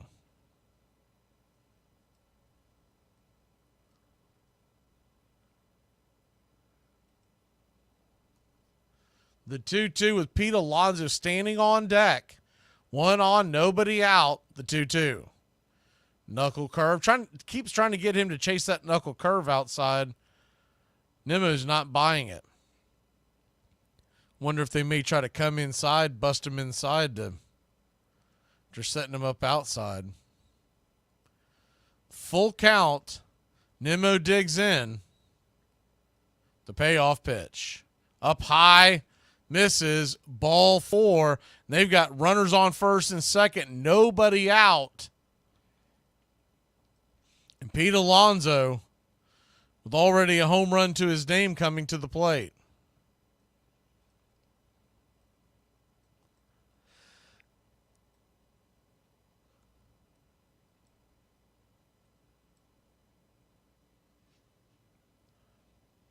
Pete Alonso took that fastball. His first time up, it was on the outer part of the plate. It was an up top top shelf fastball, and he rifled it over the right field wall. His last time up, they're going to go out there and talk to Nola real quick. Pitching coach Caleb Cotham out there talking to him. But his last time up, they really stayed away from that fastball. They were trying to get him to chase the knuckle curve. Now what do? Do you go back to trying to get him to chase the knuckle curve, trying to bang it into a double play, roll one over on the ground, or do you go back to your original game plan and try to sneak one past him? Runners on first and second, nobody out.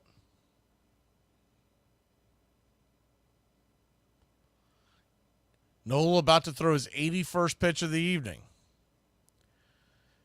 Alonso digs in. The first pitch, 92. Touch below the knees, but called for a strike. It's 0-1. He's been calling that low strike on both teams, so you got to be aware of that if you're Alonso. Not really the pitch that he wants to swing at. The 0-1. Whoa! Hey, high and inside. Almost got him. 1-1. A 1-1 count. They just showed one of the New York Mets fans. He's probably not more than about 10, 11 years old.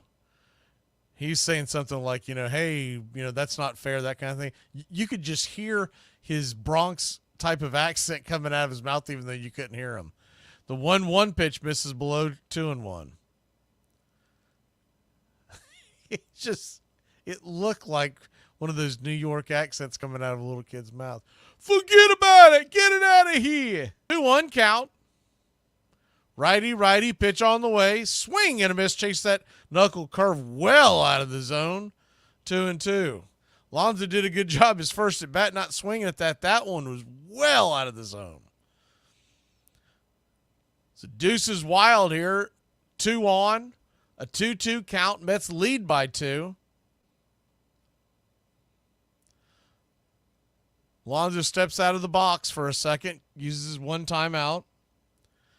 Nola off the rubber. Lonzo climbs back in. Nola gets set.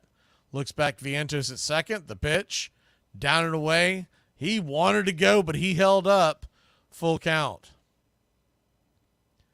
You can tell Alonso really wants to swing at that pitch. But now you can't really throw that pitch, because if you do and he takes it again, you're going to load the bases with nobody out. And Iglesias is standing on deck. Nola comes set, the payoff pitch. Outside wide ball 4, and he'll head on down to first, and the bases are now juiced. Nobody out. Do you go to Strom or more likely Kerkering? And it looks like that's what they're going to do. Rob Thompson, the manager for the Phillies, is going to head out there and make a pitching change. We'll be back in a flash. Phillies and Mets, 2-0, bottom of the 6th. Bases loaded and nobody out.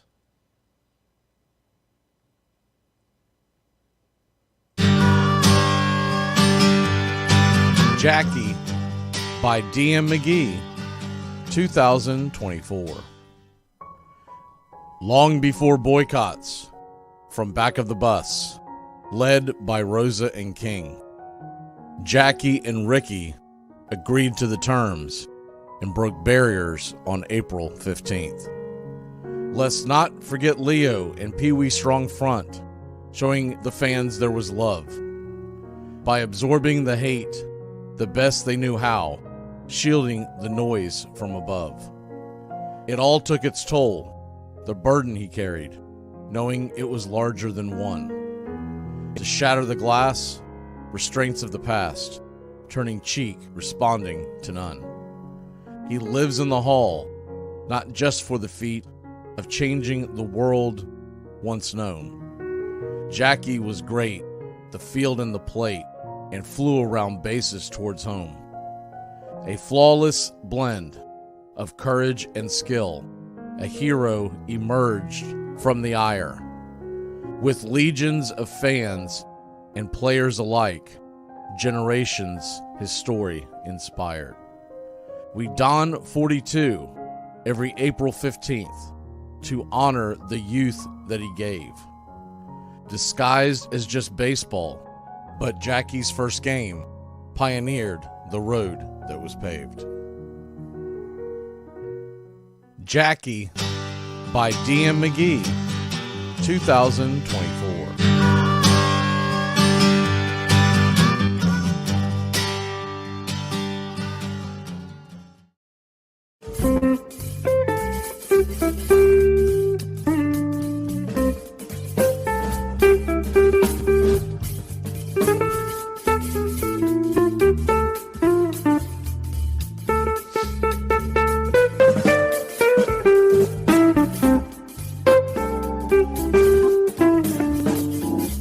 Welcome back. Kirkering is the pitcher. First pitch on the way to Iglesias is right there for a strike. It's 0-1. Righty-righty matchup. The 0-1 swung on, fisted over towards second. That ball's going to be off the glove of Sosa, and somehow they'll still get the play at the plate. Great job by Sosa to hang with that hard hit ball. It rattled off his glove. Now, he is not known for his glove. In fact, he's terrible with his glove. But he spun around and made a great throw. I don't know why Vientos is sliding there. He should have ran right through it.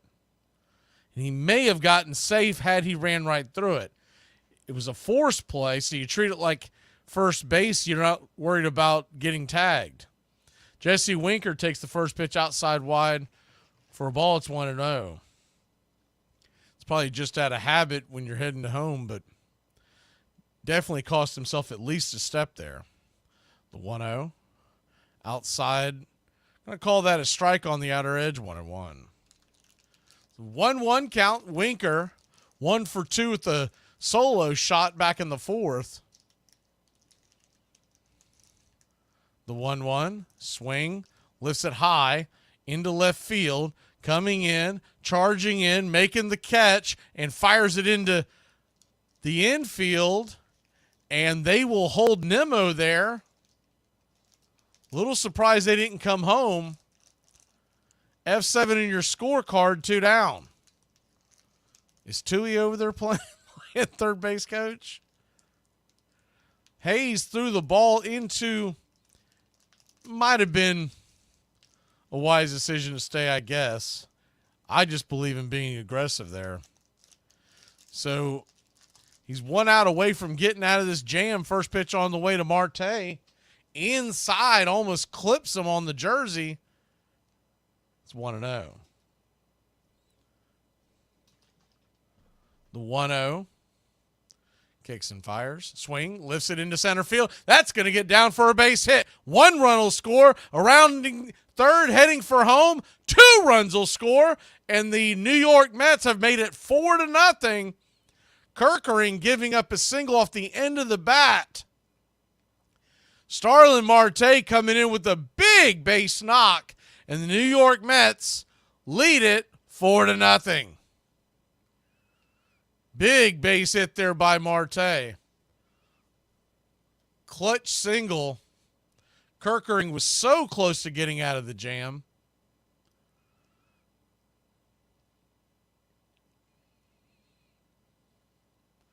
That ball just got way too much of the plate. And Marte was able to slice it into left center field. With the runners going off the crack of the bat. Scored with ease. Tyrone Taylor now the batter.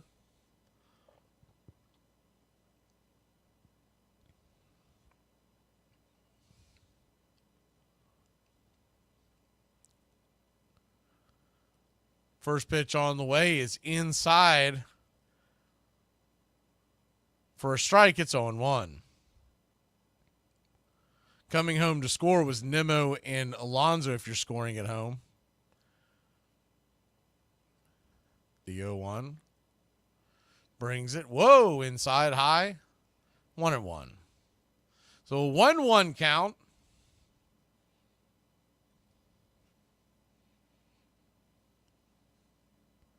Mets 4, Phillies nothing. Bottom of the 6th. Still a long way to go in this one. The 1-1 swung on, ripped over towards third. Should be an easy play for Bohm. He'll flip it over to second to Sosa, and that'll end the inning. But not before the Mets put 2 on the board. It's 4-0. We head to the top of the 7th inning.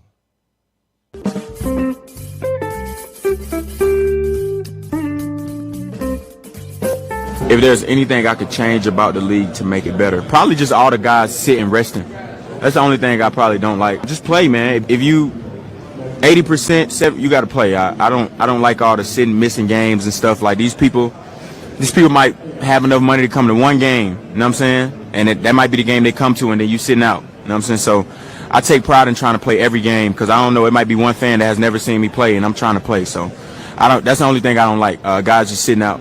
Armchair. In the other sports, you have time you have to play against the clock. And when the clock runs out, your chance is over. No clock in baseball. You play until you lose. And if you can keep that rally alive, if you can keep going, if you can keep getting hits, you can play until a week from now. Nothing stops you. There is no parameter that makes it impossible for you to perform still more excellently.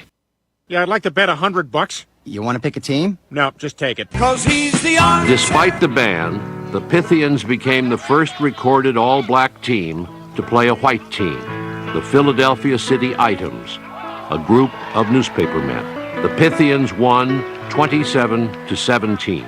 Their captain, Octavius Cato, was later killed in a Philadelphia race riot that started when blacks attempted to exercise their right to vote.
Welcome back. First pitch on the way to Alec Bohm from Sean Manaea is grounded over to third. It's going to be an easy 5-3 put out, 1 away.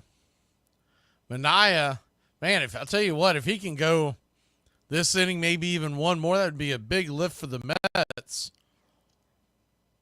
When you're talking about trying to win 2 games here in New York, if you can save the bullpen for one of your games, really gives you an upper hand tomorrow.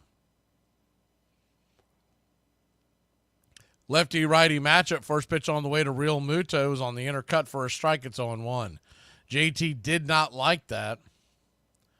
Said something to the home plate umpire, looking back at him.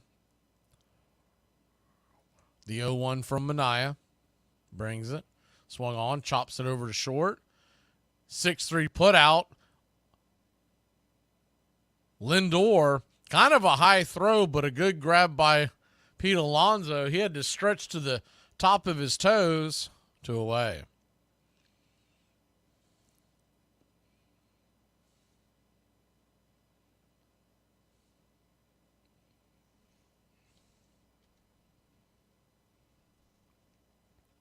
Two down.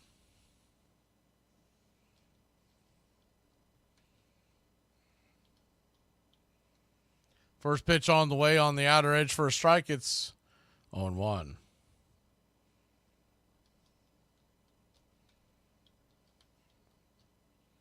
The 0-1 swatted foul Austin Hayes, who's 0 for 2 on the day, trying to work his way aboard.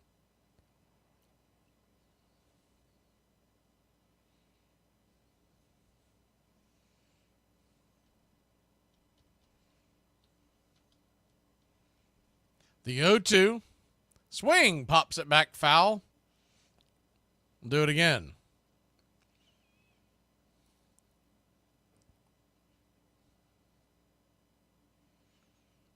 Mets 4, Philly nothing. Top of the 7th inning. Game 3 of the best of 5. The 0-2 from Mania. Swing and a miss. Strike 3. Sweeper. Austin Hayes tried to hold up but couldn't lay off the pitch, and that'll end the inning. 3 up, 3 down. We'll go to the bottom of the 7th inning. 4-0 your score. Get up and stretch. Mets and Phillies. All right, I can't see you. Let me hear you. A 1, a 2, a 3. Me out to the ball game. Me out to the night.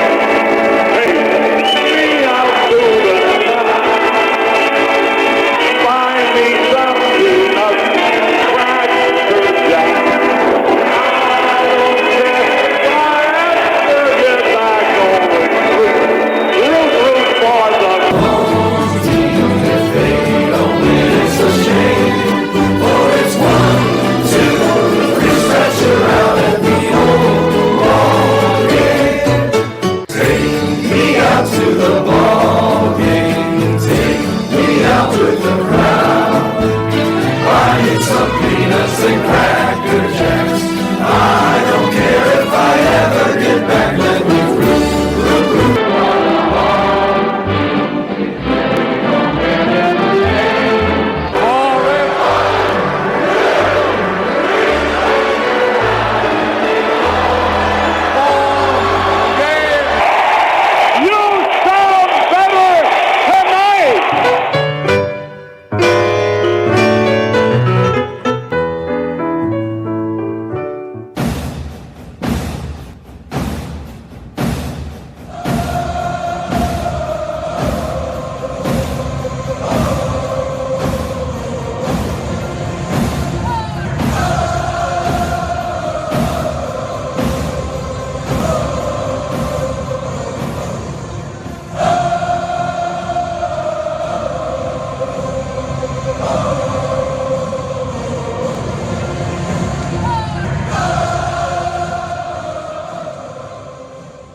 Welcome back.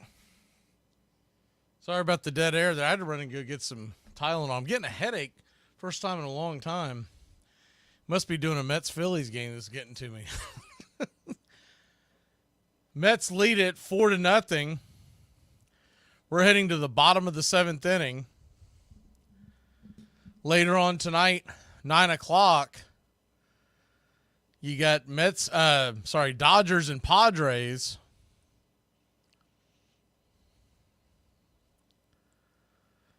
And that game right there is pivotal as well. It's 1-1 going back to San Diego.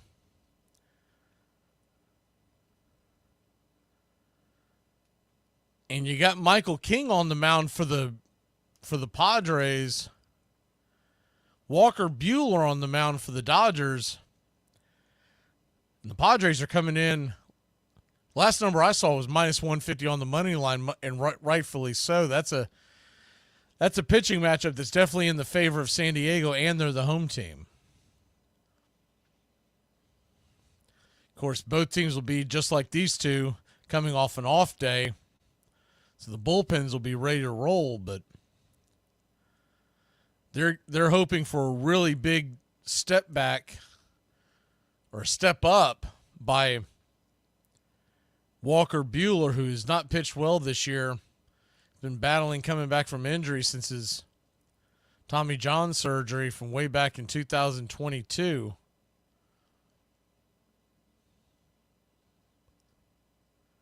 He never has really gotten right so far, but they're going to send him back out there once again. Sean Manaea, man, did he pitch himself a good game. If that's the end for Manaea, and it may be, he's at 87 pitches, they may send him back out there for another thing. But he's gone 87 pitches, 6 strikeouts and 2 walks, no earned runs, 2 hits allowed. Jose Alvarado will start off for the Phillies on the mound versus Alvarez. First pitch is 99 on the intercut for a strike. It's 0-1. The 0-1. Lefty righty. Pitch on the way. Swatted back foul. 0-2. 0-2 count. Mets lead it 4-0, bottom of the 7th.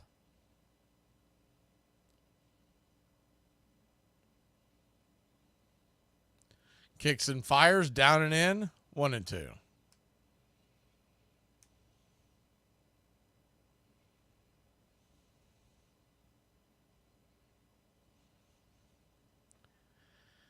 Alvarez trying to work his way aboard. He is 1 for 2 on the day.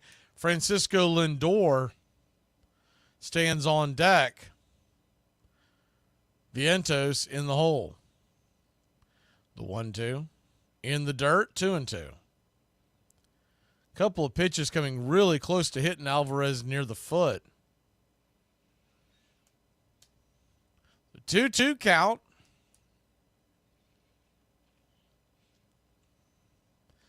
Lefty, righty, the pitch. Swing and a miss, strike 3. 100 miles an hour, straight gas.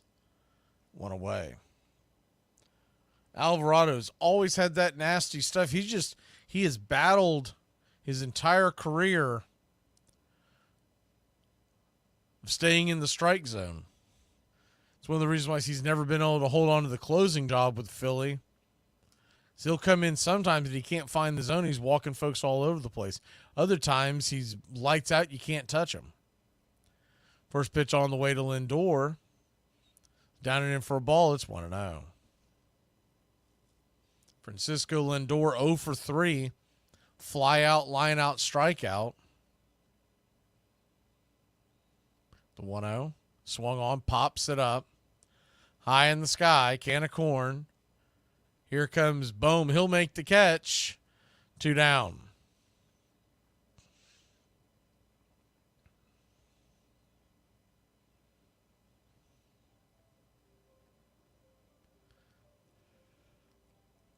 So 2 down.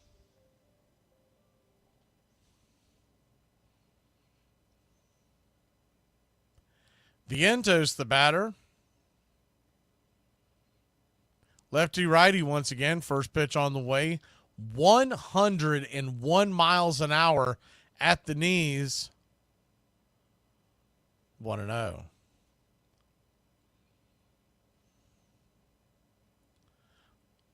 The 1-0.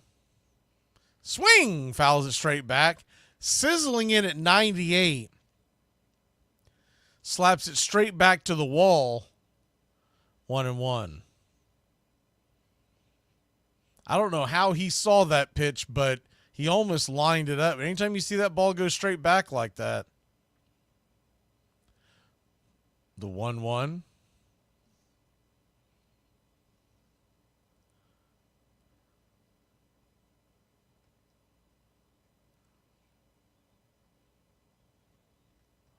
.100 miles an hour. Misses. 2-1. Just missed on the intercut. Mets 4. Phillies nothing. Alvarado trying to keep it right there. The 2-1. 93 down and in. Ball 3, 3-1.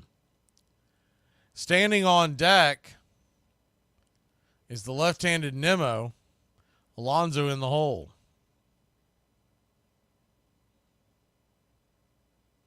The The 3-1 pitch. Swing. Rifled off the foot of Alvarado. Bohm fires it across the infield. And Vientos will beat it out. It's going to be an infield single. The ball ricocheted off the foot of Alvarado. They're going to go out there and look at him real quick. See if he's okay. Training staff is talking to him. He's jumping up and down like he's all right, man. That got him right flush. The side of his plant foot. Top of the shoe, top of the foot. And it ricocheted right over to Bohm. He had a decent chance of making the play, but Vientos with good speed beat it out. They're going to bring Harrison Bader in. This is interesting. They're bringing Harrison Bader in to run.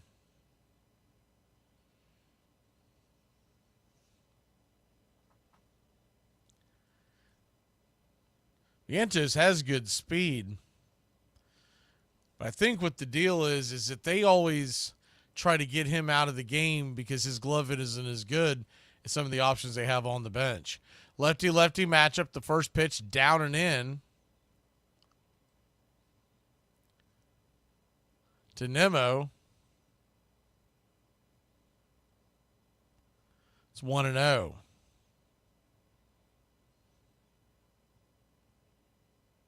The 1-0. Kicks and fires. Down and in, 2-0. I would say Acuna's probably going to come off the bench and play up the middle at second, and you would slide Iglesias over to third. That would be my guess of what the Mets are going to do. The 2-0 count. 99 misses, but they said he went around 2-1. Mets 4, Phillies nothing.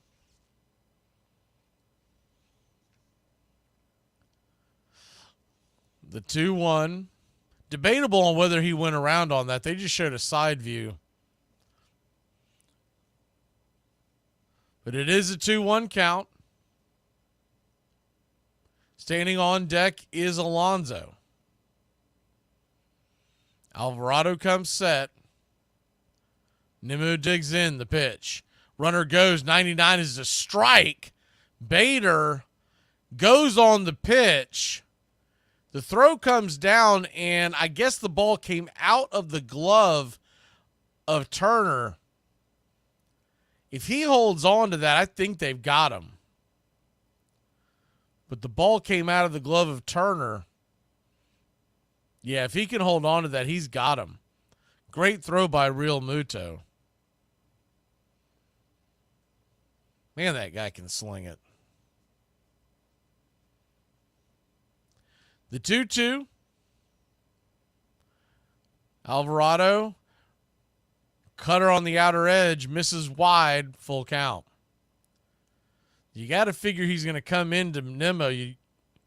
Last thing he wants to do is walk Nimmo with Pete Alonso standing on deck.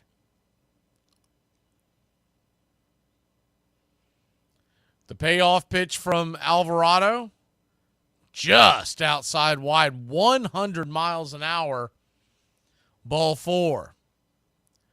So Nimmo will head down to first, 18th pitch of the inning. And Pete Alonso comes to the plate. He's got a chance to blow this puppy wide open. Mets 4, Phillies nothing.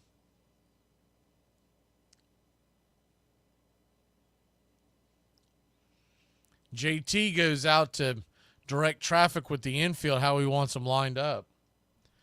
Phillies will now play back into the left, not worrying about double play depth. Lefty-righty matchup. Here's the pitch from Alvarado. Kicks and fires. Down and in, 100 miles an hour, misses. It's 1-0.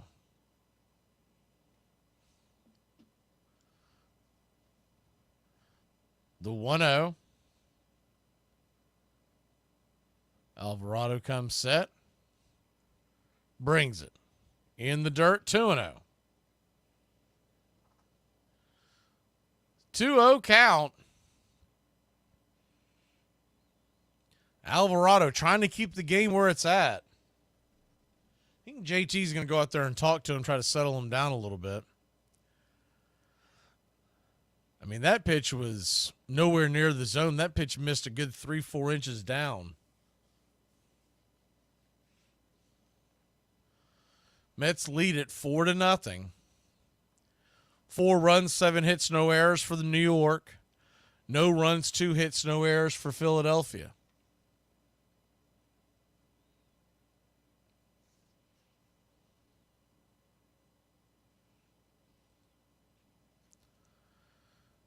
JT goes back behind the plate.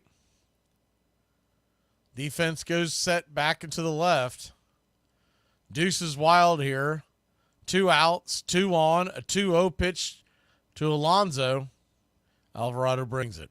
High ball 4. 100-mile-an-hour heater, but nowhere near the strike zone.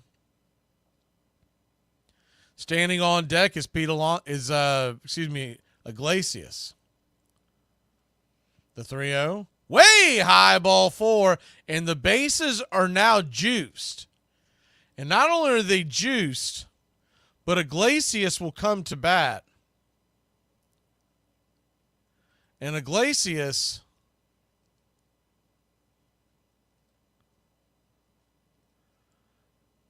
this year has been the Mets' best hitter. Now, he's 34-year-old. You can call him a late bloomer wherever you want. But this year, in the regular season, he hit .337 with an .829 OPS. Looks like they're going to go to the bullpen. We'll be back in a flash. The bases are loaded. The Phillies going to the pen one more time here in New York.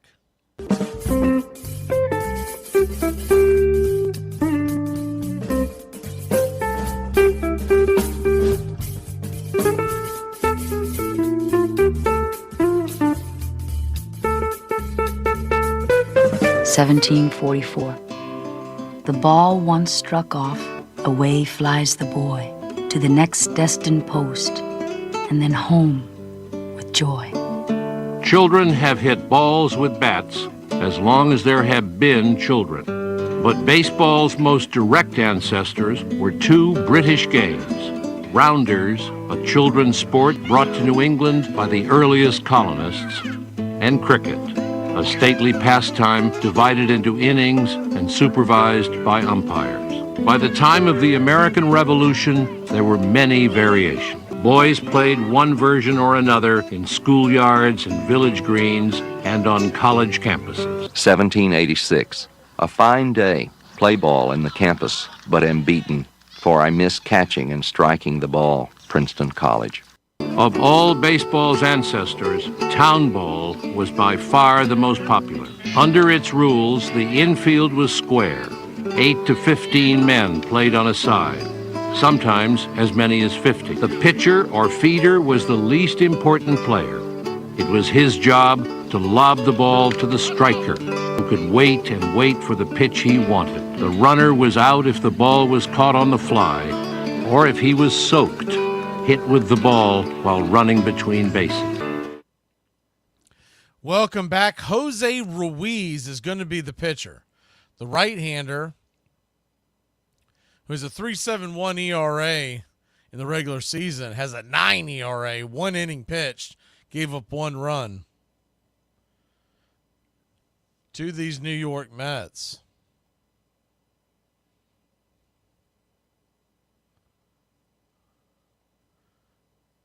Iglesias stands in. It's been a tough out all year long, batting .337 on the regular season. Bases loaded, 2 outs. Phillies trying to hang in there, trailing by 4. First pitch on the way to Iglesias, 96. Caught the inner track for a strike. It's 0-1. Iglesias 1 for 3 with a single in the second. Now 3 for 11 in the series. The 0-1. Swing, rips it up the middle. That ball's going to get down for a base hit. 1 run will score. Here comes the throw. The play at the plate, and the ball goes high off the mound. A second run will score, make it almost 3, but Alonso will be dead meat. He runs a little too slow to make it all the way from first to third. That'll end the inning. But not before the Mets. Wait a minute. Are they calling? What are they calling here? Was he not out? I believe that's 6-0. I don't know what in the world the Fox feed is doing. It should be 6-0. They tagged him on the chest before he touched the plate. The Mets lead it 6-0, though it says 7-0 on your screen. We'll be back in a flash here on Braves Country Radio, Mets Phillies NLDS. By 1800, town ball and its many variations were played nearly everywhere. On their way back from the Pacific Ocean, Lewis and Clark played a game of base with the Nez Perce Indians as they prepared to cross the Bitterroot Mountains. In the 1830s, on the western frontier of Missouri, ball was the favorite sport of Joseph Smith, the founder of a new religious sect called the Mormons. But back east in Cooperstown, New York, city fathers passed an ordinance restricting play after merchants complained about too many broken windows. Meanwhile, in New York City, they were starting to play a brand new version of the game. Now you will receive us. We do not ask for your poor or your hungry. We do not want your tired and sick. It is your corrupt we claim. It is your evil that will be sought by us. With every breath, we shall hunt them down. Each day, we will spill their blood till it rains down from the skies. These are principles which every man of every faith can embrace. These are not polite suggestions. These are codes of behavior. And shepherds we shall be. Armchair. Community Access Channel.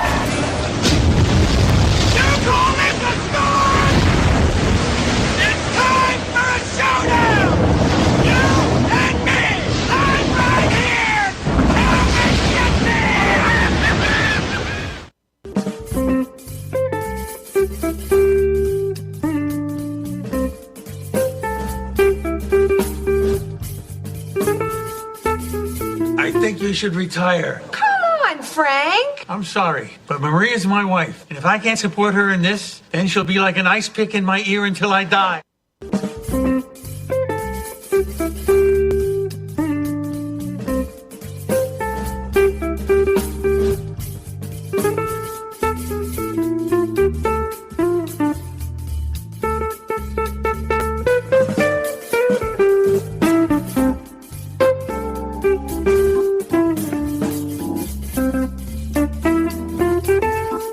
I only drink alcohol on days that start with a T, so that's Tuesday, Thursday, today, tomorrow, Saturday, and Sunday.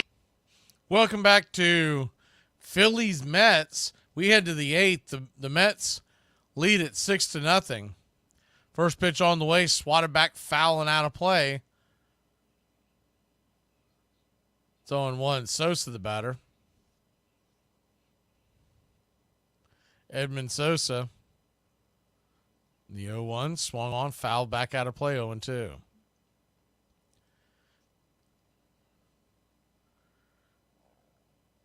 It was amazing to watch that unfold because they had confusion like we get with the road games on the Bally Sports during the year. I don't know what they were doing, but it was very obvious 2 runs had scored, and it was 6-0, and they had tagged out Alonso before he touched home plate as the 1-2 chopped over to third. Bad throw. Not sure what in the world was going on there with the Iglesias. And he kind of, think he might have had a hard time getting a hold of the ball. Kind of double hipped the throw and threw a 2-hopper over there to Alonso. By the time it got over there, it's an infield single for Sosa and the Philadelphia Phillies. It's kind of funny because they brought him in for, they slid him over there for defensive purposes. Vientos has made some good plays over there today. They're going out there and having a quick talk with Mania. And that'll be it. I thought they might be. I was a little surprised they sent him back out there, but one batter in and he's gone. Mania gets a standing ovation, and rightfully so, here in New York. The Mets lead at 6-0. The bullpen's going to try to come in and clean up the rest of these 6 outs that they need to take a 2-1 advantage in the NLDS. I only drink alcohol on... Who is on first? What are you asking me for? I don't know. Welcome back to Braves Country. Mac Magee and the Armchair Quarterbacks, weekdays 3 to 5.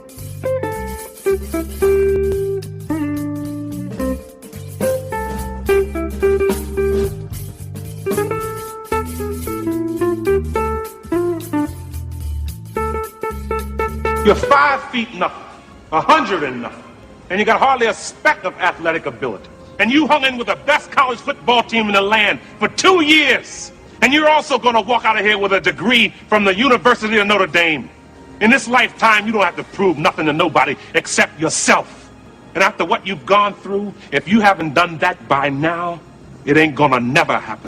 In 1866, at Vassar College, a group of freshmen, with the support of a female physician who thought exercise for women essential to good health, formed the Laurel and Abenakis Baseball Club. Other colleges soon followed suit. They did not play for long. One day, a student, while running between bases, fell with an injured leg. We attended her to the infirmary with the foreboding that this accident would end our play of baseball. The teams were soon forced to disband. The game was considered far too violent for young ladies to play.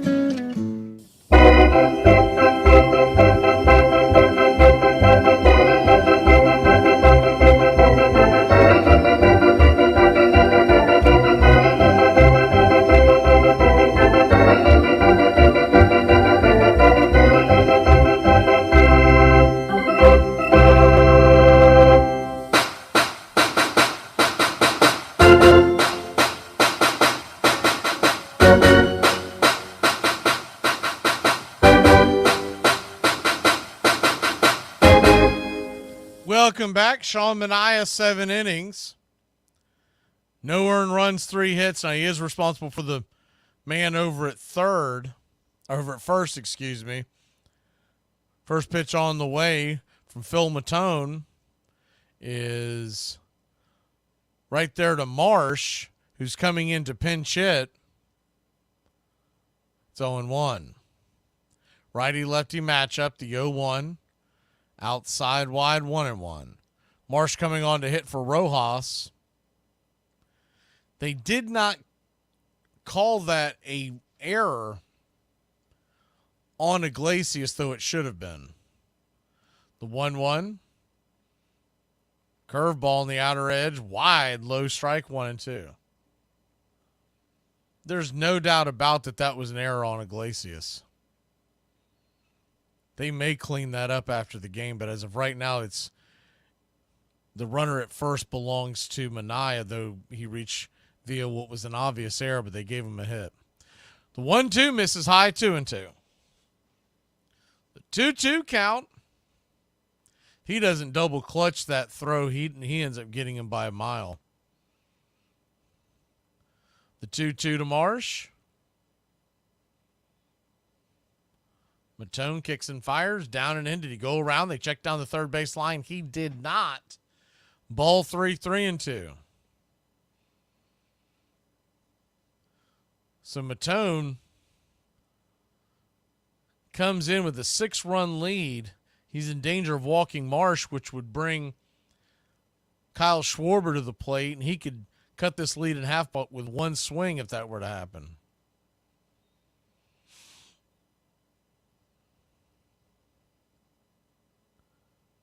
The payoff pitch from Matone. Swing, chops it foul. Might have chased one inside. We'll do it again.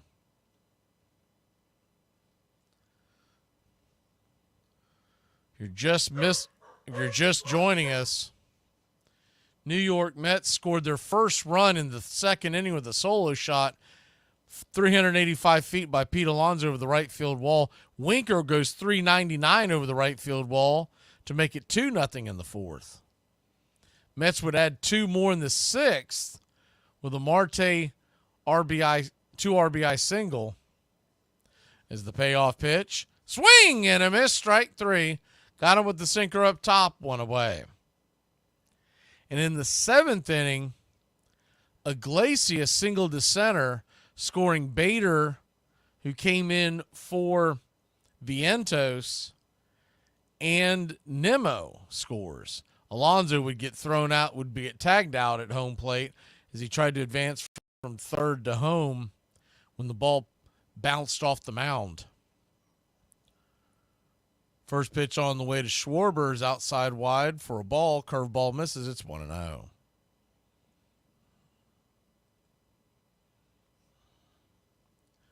The 1-0. Matone comes set, brings it. Curveball misses, 2-0.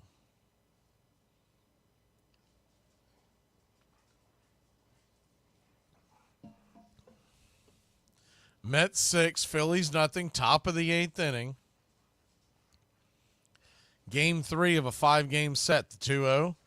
Right there on the outer edge, 2-1. Schwarber trying to work his way aboard. He knows as well as anyone his run doesn't mean as much. He's just trying to get on to keep the line moving. Trailing by 6. The 2-1 inside, ball 3, 3-1. Standing on deck is Turner, Harper in the hole. If they can keep it going, Castellanos. The 3-1 brings it way high out of the zone. Ball 4 and Phil Matone. Walk Schwarber. Last thing you want to do if you're coming in with the 6-run lead is start walking guys. So 2 on, 1 out.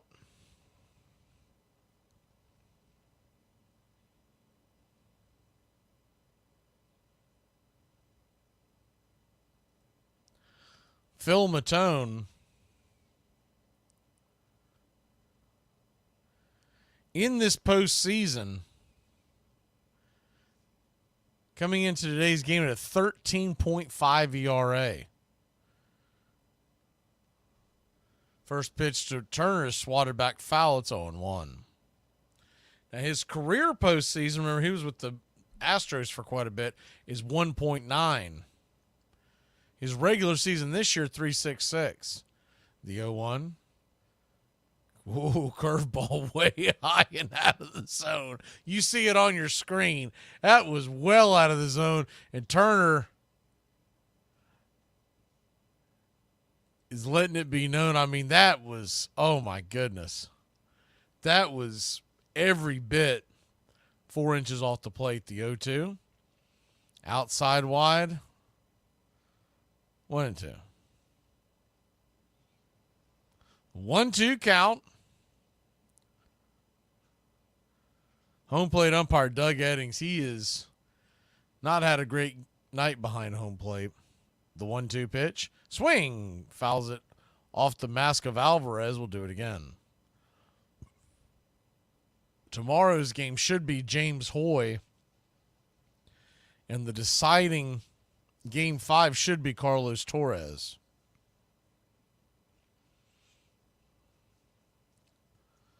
The 1-2. Runners on first and second. Just 1 out. And Bryce Harper standing on deck. Mets lead at 6-0. The 1-2.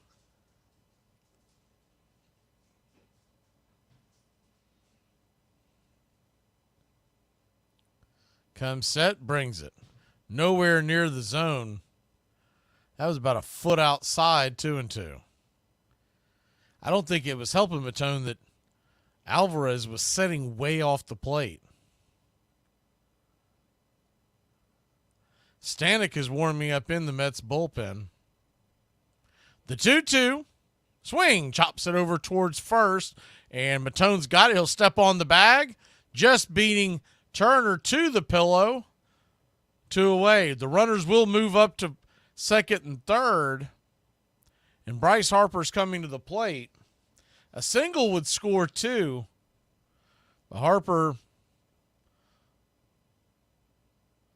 knowing they need 6 in the next 4 outs, may see him trying to work his way aboard. The one swing would cut this 6-run lead in half.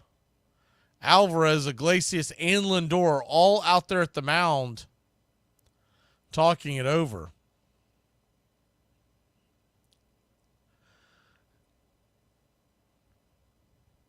It was good hustle by Matone, by the way. When he scooped it up with his glove, his really only play was to run it out himself. Turner was flying down the line. He beat him by about a step.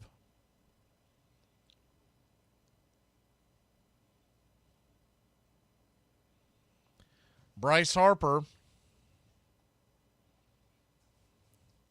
standing in.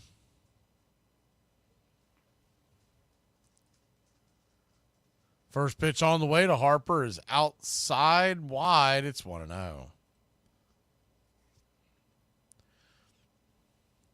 Second and third. 2 outs. Bryce Harper 0 for 3. The 1-0 from Matone. High and out of the zone. 2-0. It's a 2-0 count. Harper grounded out to short his first time up. A comebacker to the mound his second time and struck out swinging back in the 6th.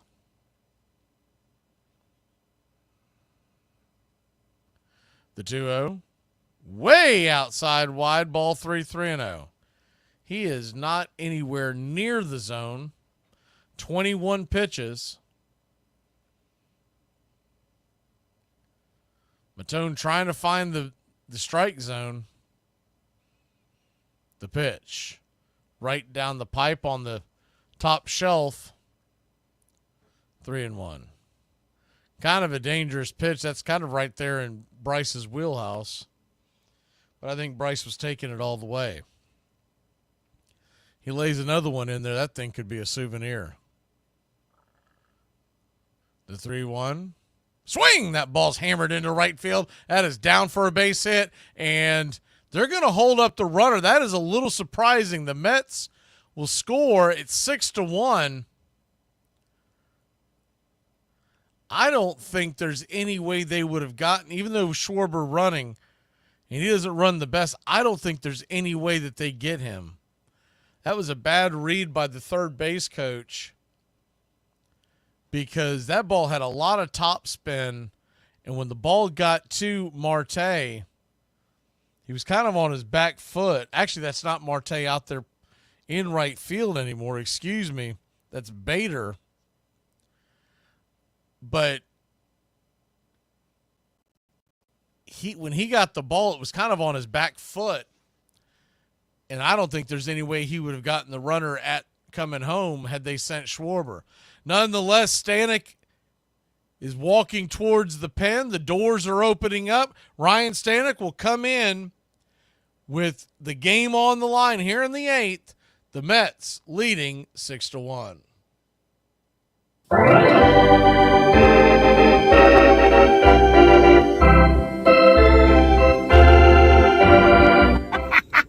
What does a 60-year-old man and a Christmas tree have in common? The wood is dead and the balls are just for decoration. She's a 10, but her favorite football team sucks. That would more than likely make her a Florida Gators fan.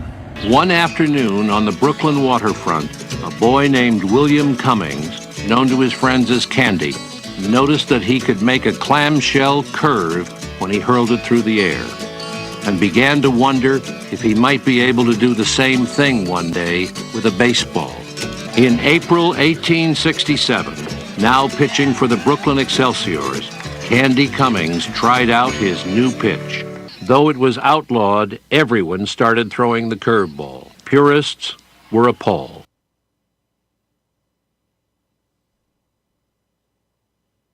You shut up!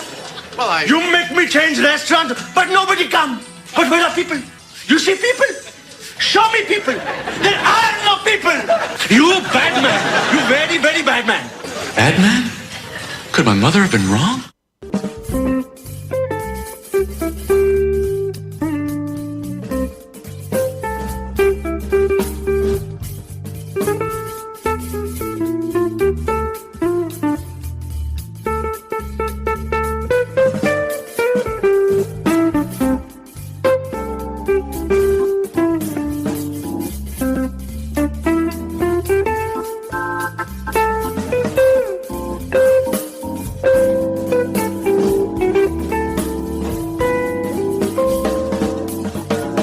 Welcome back. First pitch on the way is swatted into left field. That's down for a base hit.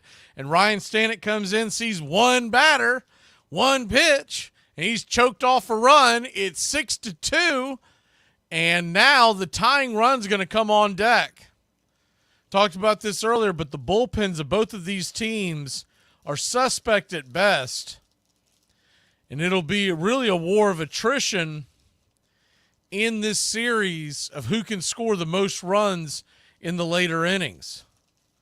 Both bullpens are more than likely will get exposed in the coming rounds, but it's kind of a fair fight between these two. First pitch on the way to Bohm. That ball is swatted into center field. Making the running catch is Harrison Bader, and that will end the inning. Wow. That was a close one. The Mets lead at 6-2, but we got a long way to go before the Mets get win number 2.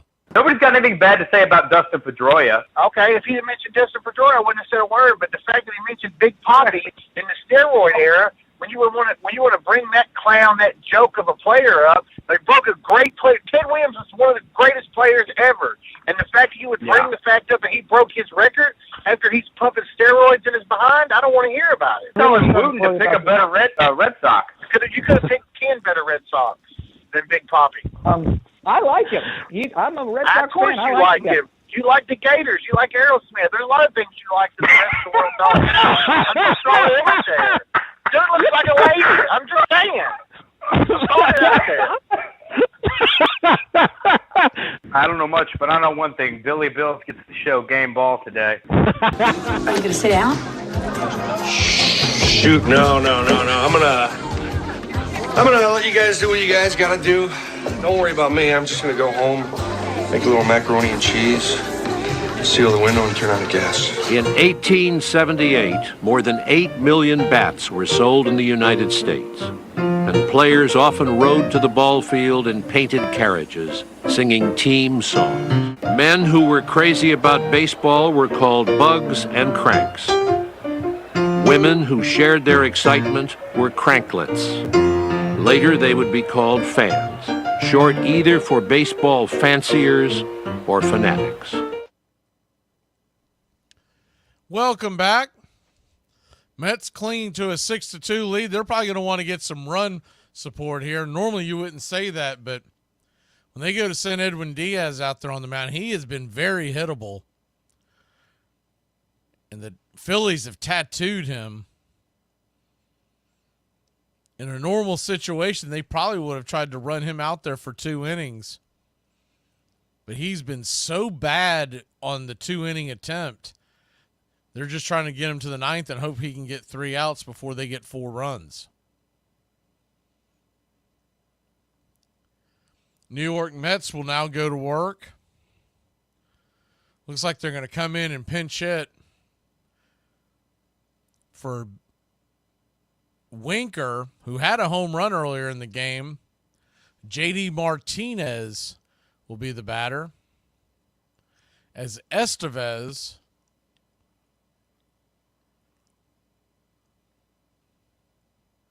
will come on to pitch for the Philadelphia Phillies. First pitch on the way is they're going to call that a wide strike from Carlos Estevez. Off the plate for a strike, it's 0-1. That pitch definitely missed the zone, but an 0-1 count. Righty-righty matchup. Pitch. 94. Up high. 1-1. JD Martinez 2 for 5 in the series. The 1-1. Down and in. 98-mile-an-hour fastball, 2-1. Estevez came over from the Angels. He was the closer for the Angels. Taking on a bit of that role here with Philadelphia, but really hasn't grabbed it all the way. The 2-1 well inside. 3-1.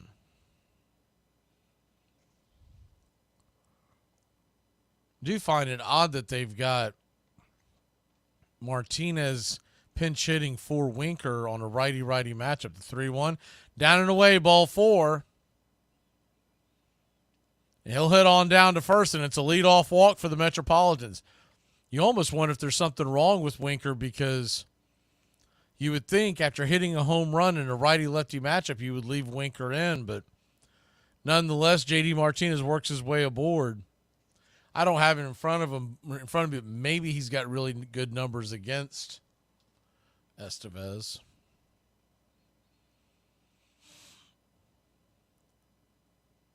Acuna will come to the plate, takes the first swing well out of the zone, chased a fastball, pitch out territory. It's 0-1. L.A. Acuna, 96 on the outer edge, 0-2.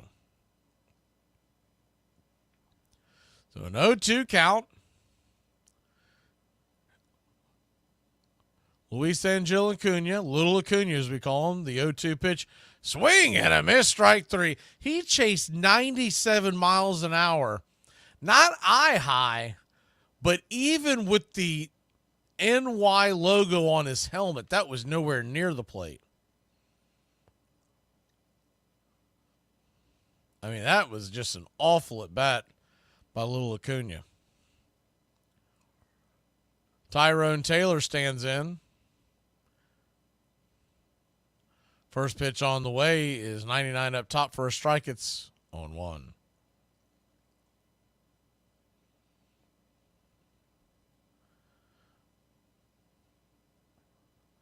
Righty-righty, runner on first, the 0-1. Slider misses, 1-1.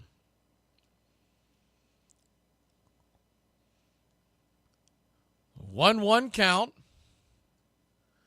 Padres and Dodgers going at it in a little over an hour. Game 3 of their series, the 1-1. Check swing back towards the mound, off the glove of Estevez, and I don't know what in the world he was doing, but it wasn't defensive baseball. All the runners are going to be safe. The ball came back to him, came off his glove. He tried to do what we see good defensive players do, and that is scoop the ball with his glove towards first. But he olays the whole thing, misses the ball, everything.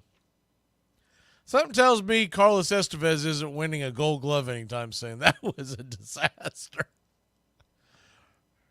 I don't even know what to tell you there. That doesn't look like a big league pitcher out there trying to play defense. I think his only chance was to probably scoop it, but he probably got bailed out, because if he scoops that, he probably sails that thing over his head. Alvarez, the batter, righty-righty matchup. First pitch on the way. Swung on, swatted straight back. Foul up against the netting behind home plate. It's 0-1. Alvarez 1 for 3 with a deep single. Smacked it up against the left field wall. Back in the third inning.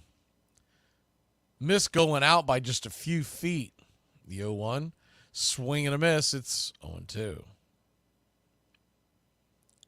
Standing on deck is Lindor.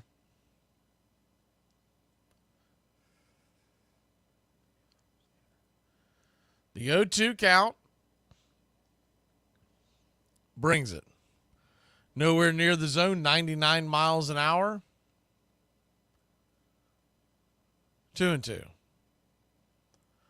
Mets 6, Phillies 2, bottom of the 8th. The 1-2, swing, swats it back foul.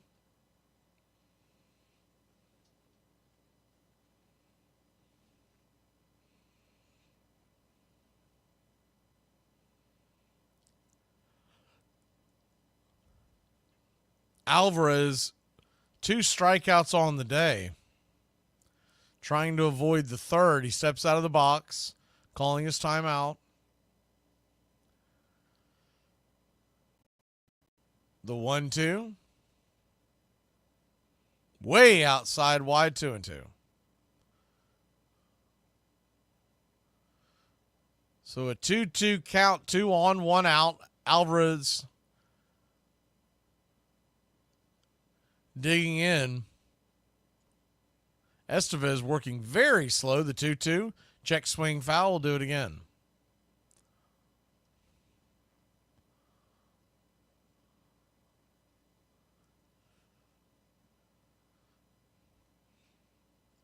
The 2-2.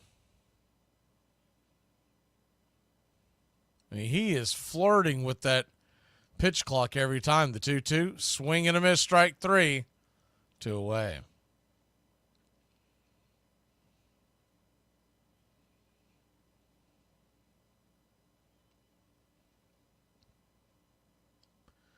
Two down, 2 on. Mets trying to get some insurance runs. We'll go back to the top of the order where Francisco Lindor, who is 0 for 4, really laying an egg here in the first game back in New York in quite some time for the Mets. First pitch on the way, right there at the knees. It's 0-1. All 4 series are tied at 1 apiece. Mets and Phillies 1 apiece. Padres and Dodgers 1 apiece. The 0-1, outside wide, 1-1. Tomorrow, you'll have 4 games on as the Tigers in Cleveland lead us off. The 1-1. That ball is roasted down the right field line. That ball is a fair ball. And here comes J.D. Martinez around to score. It's an RBI double for Lindor. And he finally comes through. The Mets lead at 7-2. That ball was smoked. 99 miles an hour just past Bryce Harper. Bryce Harper was playing well off the line.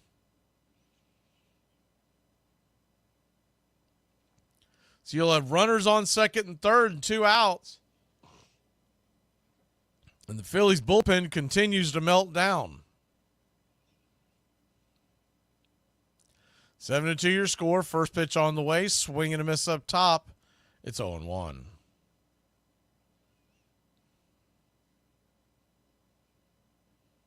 The 0-1. Harrison Bader, the batter. Righty. Misses outside, 1-1. Bader, who came on for Vientos.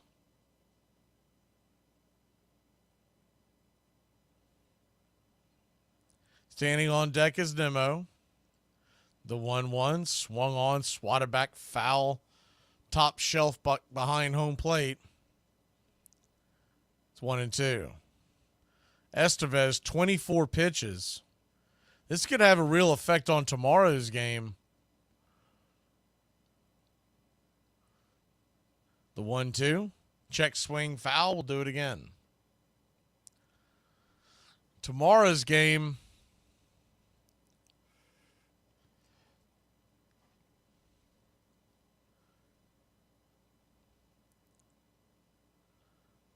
.508 first pitch. And as of right now, is the 1-2 pitch. Swung on, lifted into center field. Lazy fly ball, making the catch is Marsh. Captain Caveman will send us to the 9th inning. The Phillies trailing by 5. We'll finish that thought when we come back on game number 4.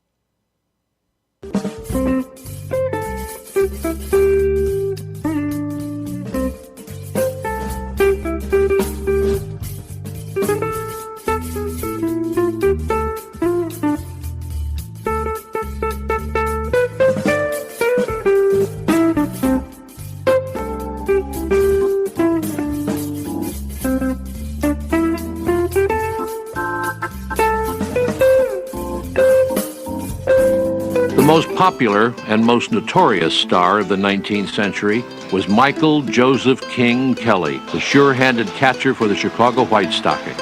He was so skilled at stealing bases, he once stole 6 in a single game, that he inspired a popular song, Slide, Kelly, Slide.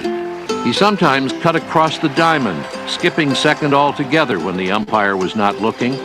Kelly drank as hard as he competed. Once, A.G. Spaulding put Pinkerton detectives on his trail and accused him of having been in a saloon at 3 a.m. drinking lemonade. Kelly was indignant. It was straight whiskey, he said. I never drank a lemonade at that hour in my life.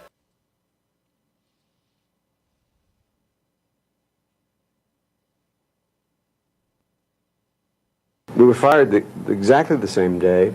A man stood across from me and he said to Clint, you talk too slow and you've got this chip on your tooth, which you refuse to get fixed, and your Adam's apple sticks out. I mean, it sticks way out here. You know, it's ridiculous. It's terrible. So I said, you know, I'm sorry, we have to let you go. And I said, excuse me, sir, well, what is it that I do bad? He said, you can't act. Dad, look, all I ever have is a bran muffin and a touch of yogurt.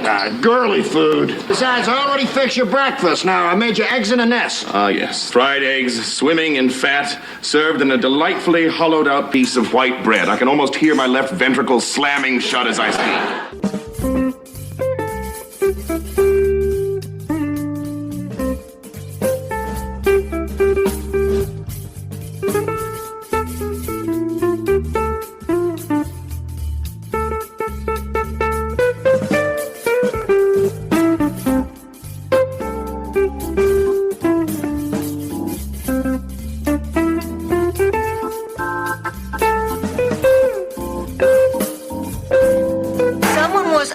Able to deceive me once. St. Olaf's most famous OBMAG.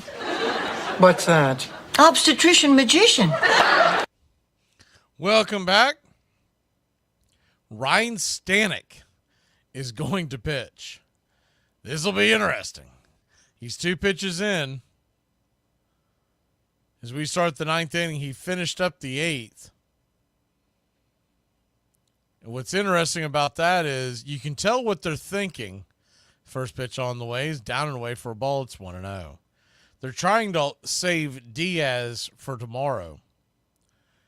Now, the other thing is tomorrow it's Ranger Suarez versus Quintana. And on paper, the Phillies have the advantage. The 1-0, 97 up top, 2-0. But Ranger Suarez has not pitched great baseball recently, and Jose Quintana has actually pitched pretty well, especially in the postseason. He pitched really well against the Brewers. The 2-0 pitch is swatted towards center field, drifting back, making the catch is Harrison Bader. 1 away. So you can tell what the Mets are thinking is I think they're going to try to do it again tomorrow. If they have a lead, they'll go to Diaz for the last 2 innings and try to win the game. But he has not pitched well when they've put him in for 2 innings this year, coming off that injury. Now, before the injury, you put him in for 2 innings, he was money. But I just don't think Diaz is where he was. And if they put him in for 2 innings tomorrow, you could see an implosion. First pitch on the way is 97 on the outer edge. It's 0-1. The other idea would be they may be leaving him out because they don't want him coming in with a 5-run lead and start playing with this food, and they have to pull him out, and it just continues to mess with his confidence. The 0-1 down and away, 1-1. 1-1 count.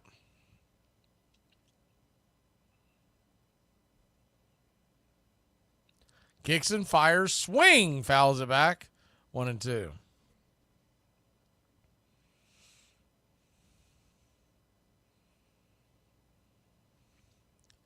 Mets 7, Phillies 2.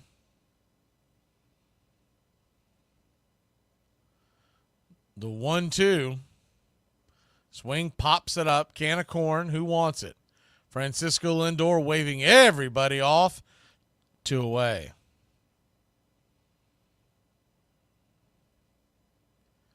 Two down.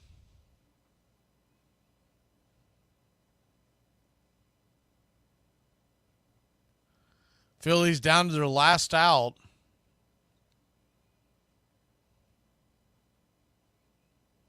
That'll bring in the left-handed bat of, looks like they'll go to Bryson Stott. Righty-lefty matchup. First pitch on the way. No, excuse me, that'll be Clemens. They put Stott on the screen, but that's Clemens. First pitch to Cody Clemens is right there for a strike. It's 0-1. Cody Clemens batting .219 on the year. The 0-1. Swing and a miss. 0-2. He is the son of Roger Clemens. So an 0-2 count. The Phillies down to their last strike.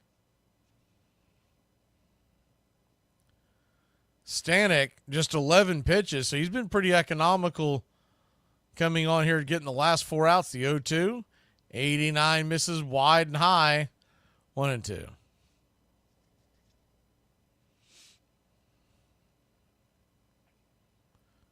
The Phillies fail to come back. They'll be down to their last game tomorrow, facing elimination. The 1-2, swing and a miss, strike 3. The New York Mets have taken a 2-1 lead, and they are 1 win away from eliminating the Phillies from the playoffs once again. 7-2 your final. The New York Mets win this one. You could go a number of ways with game ball, but I think you got to give it to Sean Manaea.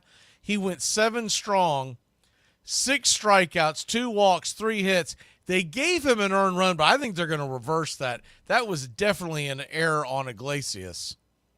And he towed the rubber today and got the biggest win in Mets franchise since 2015. Stanek comes in the last 4 outs. Man, how impressive was that? And he mowed down the bottom of their lineup, but he came in and put out the fire, and the New York Mets win this one 7-2. They are 1 win away from going to the NLCS, where they would face the winner of the Padres and Dodgers. But they got to get that win, and we'll be back tomorrow, 5:08 first pitch. Mets, Phillies, Jose Quintana versus Ranger Suarez. We might get ourselves an old-fashioned shootout. Y'all have a great one. The Mets win 7-2 in the NLDS.